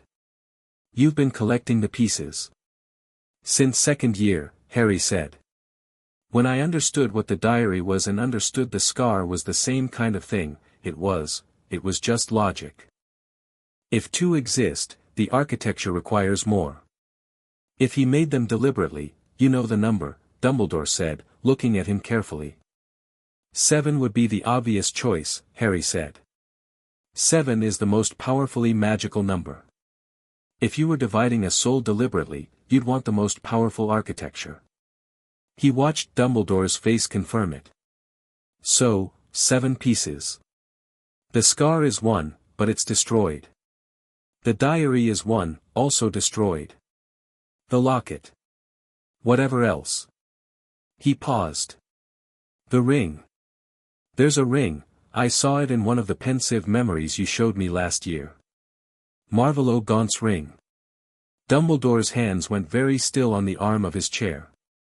"You've already found it," Harry said. "Yes," Dumbledore said. "And he held up his blackened hand, the hand Harry had noticed in September when term started and had filed away and had been adding context to ever since. There was a curse on it. He paused. "Less cautious than I should have been." Harry looked at the blackened hand for a moment. "Is it contained?" "For now." "How long?" A pause. "Madame Pomfrey believes," another pause. "Perhaps a year." Harry took this in. The specific shape of it, Dumbledore dying, on a timeline, from a mistake made in too much haste, the kind of haste that comes from carrying everything alone for too long. He felt the weight of it without making it about himself, which was something he'd learned to do, receive difficult information cleanly, without it becoming his story before he'd properly understood it as someone else's. "Then we work faster," Harry said. "You tell me everything you know about every remaining Horcrux. We make a list. We make a plan. We find them and we destroy them, and we do it before," he stopped. "Before the timeline forces a different sequence." Dumbledore looked at him for a long moment. The blue eyes were tired and very warm and carried something that Harry had come to understand was genuine love, complicated and compromised and accompanied by choices Harry would never fully forgive, but real. The kind of love that a person carries for something they've protected badly and known it and not known how to do differently. "Yes," Dumbledore said. "All right, Harry. Let's begin." The school year opened in September with Umbridge. Harry had been briefed, Dumbledore had lost some degree of ministry favor and Fudge had moved to place his own eyes in Hogwarts. And the eyes he'd chosen were a woman who arrived in pink and talked about educational oversight and had beneath the sweetness of her manner a capacity for cruelty that Harry identified within her first lesson with the efficiency of someone who had grown up in proximity to people who hurt you while performing normalcy. Dolores Umbridge was not Voldemort. She wasn't trying to unmake the world. She was trying to control a small part of it and was very good at it, which in some ways made her more immediately dangerous than a grander threat, because grandeur was visible and this was not. She assigned lines. Harry came to the first attention with his eyes open and his hand over the parchment and the blood quill cutting into his skin, and he looked at her across the desk with an expression of complete equanimity and said, "This is illegal." Umbridge smiled. "Detention, Mr. Potter. What you're doing is classified as illegal coercive magic under subsection 4 of the Educational Decree Review Act of 1967. He kept his voice conversational. "I've documented the wound. I'll have it documented by Madame Pomfrey by morning. And I'm going to be reporting it to Amelia Bones at the Department of Magical Law Enforcement, who I believe is one of the few senior ministry officials who takes her oath seriously." The smile didn't move. But something behind it did. "I'll still do your detentions," Harry said pleasantly. "But not with this." He placed the blood quill on the desk between them. "A normal quill will be fine." He walked out. Hermione, waiting in the corridor, looked at the fading mark on his hand with an expression that was white-lipped with anger. "I know," Harry said. "I've documented it. We're going to document every instance for every student she uses it on. Names, dates, descriptions. We build a record. When the ministry turns, and it will turn, because Voldemort is going to make himself undeniable before long, we have something to hand to Amelia Bones and it ends careers. Hermione was looking at him with an expression she'd been wearing more frequently, a combination of things that Harry could read clearly now: pride, relief, the specific energy of someone watching a person they care about be exactly what they're capable of. "When did you become like this?" she said, which wasn't quite the question she meant. "Gradually," Harry said. "Then all at once." The DA was Hermione's idea and Harry's execution and Ron's logistical backbone, which was how most of their best things worked. Harry stood in the room of requirement on the first evening with 30 students in front of him and felt no nerves about it, not the performed calm of suppressed anxiety but the genuine absence of it, because this was something he knew how to do and knew mattered, and both of those things together were sufficient. He didn't open with a speech. He opened with a demonstration, a fully corporeal Patronus erupting from his wand and cantering around the room, and the 30 students watching it with expressions that moved uniformly from skepticism to attention. "That's what we're working toward," he said. "Not just the Patronus. The Patronus is an example of what defensive magic looks like when you've actually internalized it rather than memorized the incantation. The difference is whether you understand why it works, not just how to say the words." He looked around the room. "Any questions before we start?" Neville's hand went up, which made Harry genuinely glad. "Why does it work?" Neville said, with the careful courage of someone asking the question they're afraid sounds stupid. "The Patronus. Why does happiness work against Dementors?" "Because Dementors consume despair," Harry said. "They don't destroy joy, they can't touch it. Joy isn't the opposite of what they feed on, it's incompatible with it. You can't eat something you can't digest." He paused. "The happy memory isn't the charm. The happy memory is the fuel. The charm is your will to protect what matters to you." He looked at Neville. "What matters to you, Neville? Specifically?" Neville blinked. "My gran. And my mum and dad." His voice was quiet at the end. "Use that," Harry said. "Not a general sense of happiness. That specific thing. The more specific, the more real it is, and the more real it is, the more fuel it provides." They worked for 2 hours. By the end, 6 people had produced a silver mist. Neville produced a full shape, a small thing, roughly spherical, which might have been a toad or might have been something else, but it moved and it was his, and the expression on his face was one Harry thought he would remember for a long time. The nights in Dumbledore's office, which became a regular thing, a weekly thing, the pensive between them and the two of them moving through memory after memory, were where the Horcrux hunt took its shape. The cup. The diadem. The snake. Harry built the list and built the understanding around each item, where it had been, who had last held it, the logic of Voldemort's choices, always significant objects, always things with history, always containers that spoke to his grandiosity, his belief that significance could be borrowed from objects the way you borrow warmth from proximity to fire. "He doesn't understand it," Harry said, one evening, leaning back from the pensive. "The thing he's trying to do with the Horcruxes. He thinks fragmenting the soul makes it safer. But it just makes each piece smaller and more vulnerable." Dumbledore looked at him. "Go on." "The piece in my scar, it was the weakest one. Made involuntarily, in an act of accidental destruction. It was small enough for Hedwig to burn away slowly over 4 years. The others were made deliberately, but they're still just pieces. He's not protecting himself, he's distributing his vulnerability across more targets." Harry looked at the pensive. "He thinks he's stronger for it. He's actually more exposed. Every Horcrux is another point of failure." "Yes," Dumbledore said softly. "Yes, that's precisely right. So we find them and we destroy them, and when they're gone, when all the pieces are gone, he's..." Harry paused. "He's mortal. Just mortal. That's all. That's all, Dumbledore said, with the weight of a man who had spent years treating just mortal as an achievement horizon. I want to do it differently from how you planned, Harry said. The original plan, the death, the sacrifice, he shook his head. That was a plan built around the piece in my scar still being there. It's not there anymore. He looked at Dumbledore directly. I don't have to die. No, Dumbledore agreed. You don't. The simplicity of the confirmation landed strangely. Harry had needed to say it, to make it explicit, to have it agreed upon between them out loud, because plans built in the dark have a way of continuing to operate after they've been officially superseded. He needed it said. We do it properly, Harry said.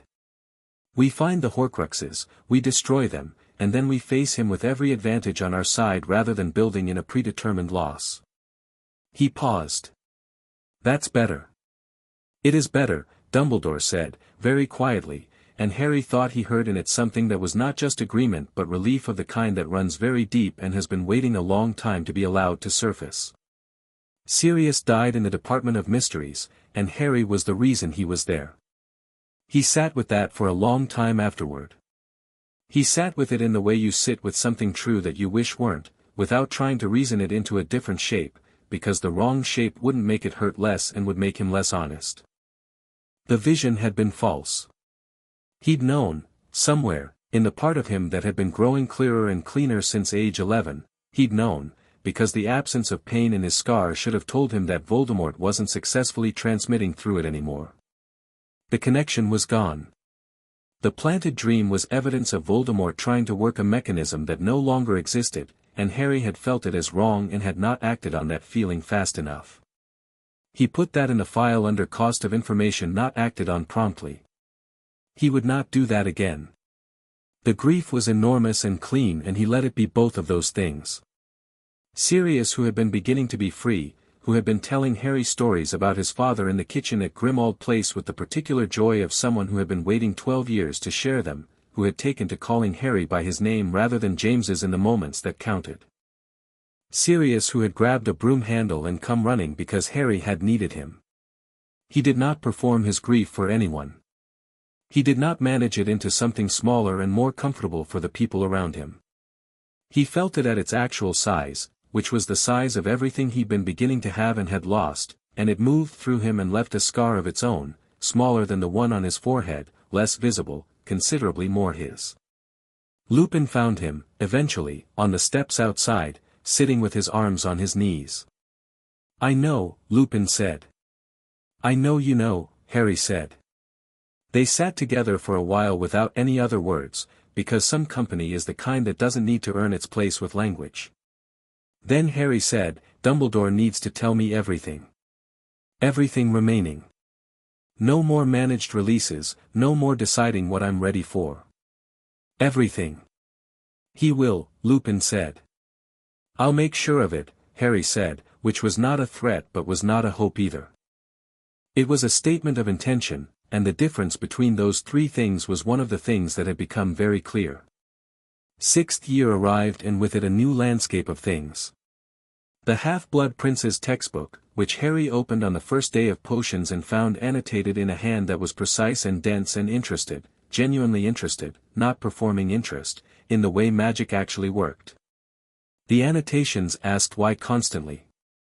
They tested the edges of instructions, proposed variations, noted failures alongside successes. Harry read through them with the attention of someone recognizing a familiar quality of mind. Whoever this was, Harry thought, this was someone like me.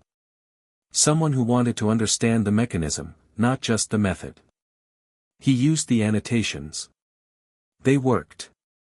He told Ron and Hermione on the third week of term, because secrets between the three of them had a short half-life and this one was not worth keeping.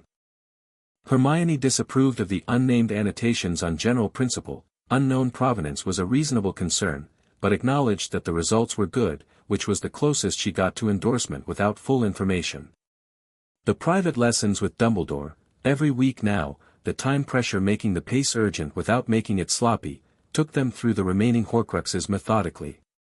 The locket was already in their possession. The cup was at Gringotts, Bellatrix Lestrange's vault, which was not a small problem but was a bounded one. The diadem was at Hogwarts, which meant it had been under their feet for 6 years. The snake was Voldemort's, which meant it was the last and the most dangerous. Harry mapped it. He built the sequence in his head with the same quality of thinking he brought to Quidditch approach patterns, the specific order that minimized risk and maximized efficiency, accounting for the fact that every Horcrux destroyed would register somewhere in Voldemort's awareness and might accelerate his timeline. "We need to move before he realizes we're coming for them," Harry told Dumbledore. "The moment the first one goes, the sequence has to be fast enough that he can't protect the others." "The cup is the problem," Dumbledore said. "Gringotts. I know people," Harry said. "The right people." He thought of Griphook's cold professional interest. "It'll take planning. But it can be done." Then the astronomy tower. Then Dumbledore died. Harry had not seen it coming and did not pretend he had. He had been frozen under the invisibility cloak and he had watched the Elder Wand arc and he had felt the loss of Dumbledore as the specific loss of someone you'd had too complicated a relationship with to mourn simply, grief and anger and the ache of a conversation that would now never happen, a full honest reckoning that had been building toward and was now permanently cancelled. He stood over Dumbledore's body and felt all of it and did not move until Fawkes, the real Fawkes, who appeared from somewhere in the tower with his flame-bright wings, landed briefly beside Dumbledore and sang a single long note that Harry felt in his sternum, and then flew away into the dark. Hedwig landed on Harry's shoulder. She had come from somewhere, from the tower window, from wherever she'd been while the night fell apart, and she settled on his shoulder with the weight that was always slightly more than it should be, and the warmth of her pressed against the side of his neck. The warmth said nothing in the language of intent. It was just warmth. Just presence. Just I am here, and I am staying, and we are going forward. "I know," Harry said. He went down the tower stairs. The 7th year did not happen at Hogwarts. It happened on the road, in a tent in a forest in the small hours, with a Horcrux locket that radiated misery when worn and that Harry had taken to wearing anyway sometimes, to remind himself what it was and why it needed to end.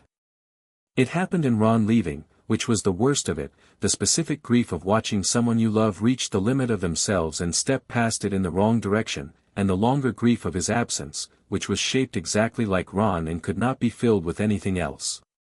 It happened in Godric's Hollow, standing in the snow beside his parents' grave, and Hermione's hand in his arm was the thing that kept him there long enough to read the words and long enough to leave.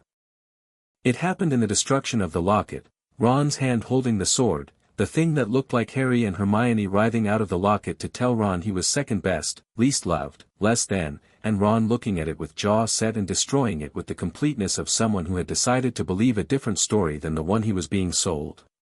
Harry had watched and thought, "That is one of the bravest things I have ever seen and no one will know it who wasn't in this forest."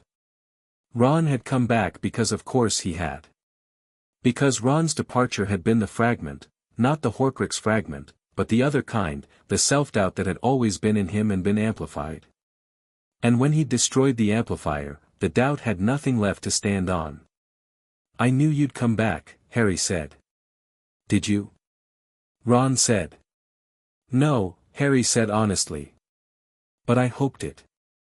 Ron laughed, which was the sound of several things that had been wrong between them going right again all at once, and Hermione launched herself at Ron with the ferocity of someone who had been not saying things for weeks and was done not saying them, and Harry looked away at the forest with a smile that was private and complete. Hedwig was gone by then.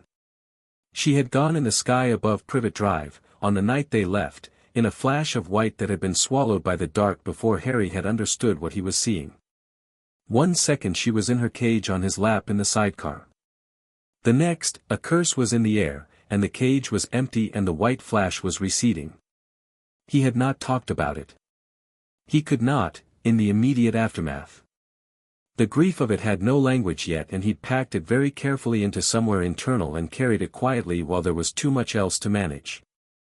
In the tent in the weeks after, in the small hours when Ron and Hermione were asleep, he would take it out and look at it.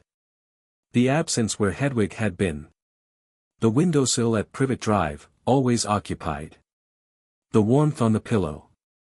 For years of a presence so constant that its removal was like the subtraction of a whole sense, a color from the spectrum, something fundamental that the world had suddenly and permanently stopped having. But here was what he knew. He knew she had finished. The burning was done before she left, done at the graveyard, done in the fourth-year summer's absence of the scar's signal, done in every year since when the Dementors had less and less purchase, when Voldemort had less and less access, when Harry had been more and more completely himself. She had done what she came to do. And she had stayed after it. Stayed because she had chosen to, not because she had been obligated to. She had stayed and been warm and been present and been, the word he kept coming back to was witness. She had been the witness to his growing. She had held the space while it happened and been the evidence that it was happening, and the growing had happened. What remained after burning was him. Fully him. He lay in the tent on frozen ground and felt the absence of Hedwig and the presence of himself, the complete, unmediated, unfogged presence of a 17-year-old who had been through more than was reasonable and had come through it intact, which was not the same as undamaged but was considerably more important, and understood that this was what she had been building toward. Not his survival. Not his power. Not his position as the enemy of the darkest wizard alive. Him. Just him. Complete. He took that and held it and went back to sleep. Hogwarts in May was burning. Harry moved through the battle with a quality of attention that had nowhere for the fear to make itself large. The corridors he'd spent 7 years learning were geography he understood from the inside, and he moved through them with Hermione and Ron at his back and the DA fighting at the flanks and the knowledge of what still needed to happen burning in his chest like a clean fire. Nagini. The diadem had been destroyed in the room of requirements fiendfire, crabs, uncontrolled, which was its own kind of terrible. The cup had gone in the chamber's basilisk venom, Hermione's idea executed with the specific vicious efficiency she applied to everything she decided needed doing. The locket, the ring, the diary, already gone, long gone, the architecture of Voldemort's distributed soul systematically unmade over the course of 3 years of careful and relentless work. Nagini was the last. Neville. Neville Longbottom, who had been frightened of his own name in first year, who had asked why does it work in the DA's first session and deserved the question and the answer both, who had grown into himself in the way some people grow, slowly and then with complete conviction, pulled the sword of Gryffindor from a hat that should not have contained it and destroyed the last piece of the architecture in a single clean stroke. Harry stood in the great hall with the battle still moving around him and watched Neville standing with the sword and felt something that had no single name, pride and grief and love and something specifically connected to the understanding that some victories are built slowly and are carried by many hands and are no less complete for that. Then the Forbidden Forest, because Dumbledore's last lesson, delivered through memory, through the pensive, through the specific kindness of telling the truth after all the careful management, was one Harry had processed with the same clear-eyed attention he brought to everything. A piece remained. Dumbledore had believed. Had not known, but had believed. Harry went into the forest because the question had to be answered before the rest could be resolved, and because going into the forest was the answer regardless, not for sacrifice, not for the plan, but because if there was any possibility that his going forward ended badly, he needed to know what was true before it ended. Intellectual honesty even at the cost of personal comfort was something Hermione had modeled for him for 7 years and he had absorbed it completely. The resurrection stone in the snitch. His parents. Sirius. Lupin, who had also died that night in the initial battle and whose death Harry was not done grieving but was carrying cleanly. His father, who was the stag. His mother, whose smile he'd seen once and carried since. "We're proud of you," his mother said. "I know," Harry said. And he did. He knew because he knew himself clearly enough to know when he'd done well, without needing the validation and without rejecting it either. He could just receive it. Does it hurt? Dying. No more than falling asleep, his father said. Harry nodded. He looked at them, at these people who were both more and less than he'd built them to be in imagination, more real and more limited and more human and more loved for all of it, and said goodbye, which was the first time he'd been able to say it properly. He dropped the stone. He walked forward. Voldemort's curse hit him in the chest and Harry felt what happened in its interior with complete attention. The fragment that Dumbledore had expected to be there was simply not there, and the curse, which had been designed to kill what carried it, encountered nothing to kill. The curse hit Harry's own life and found no anchor to take it by and bounced off the way light bounces off a mirror. He woke in the white place. Dumbledore was there, young and bright and without the blackened hand, and he looked at Harry with eyes that were simply warm, not calculating, not managing, not assessing the position. Just warm. You didn't have to die, Dumbledore said. No, Harry said. We got there. You got there, Dumbledore said. I am very sorry, Harry, for the path I built. And very glad that you built a better one. Harry looked at him for a moment. I know, he said. I know you are. He paused. Is this real? What do you think? I think it's the kind of real that it doesn't matter whether it is, Harry said. Because the choice is real either way. Dumbledore smiled, and it was the smile of someone who has just heard the exact right answer and is allowed to be glad about it. Go back, he said. You have things to do. He played dead in Hagrid's arms long enough to understand the field, and then he moved. The Great Hall. Voldemort, who looked at him with red eyes that were suddenly and completely unprotected, no fragment in Harry to reach back through, no connection, no anchor. Just a man who had made himself monstrous and was discovering that all the architecture of his protection was gone, and that what remained was just him, just one person, just someone who had chosen this. Harry Potter, Voldemort said, and the cold voice had something new in it. Not fear exactly.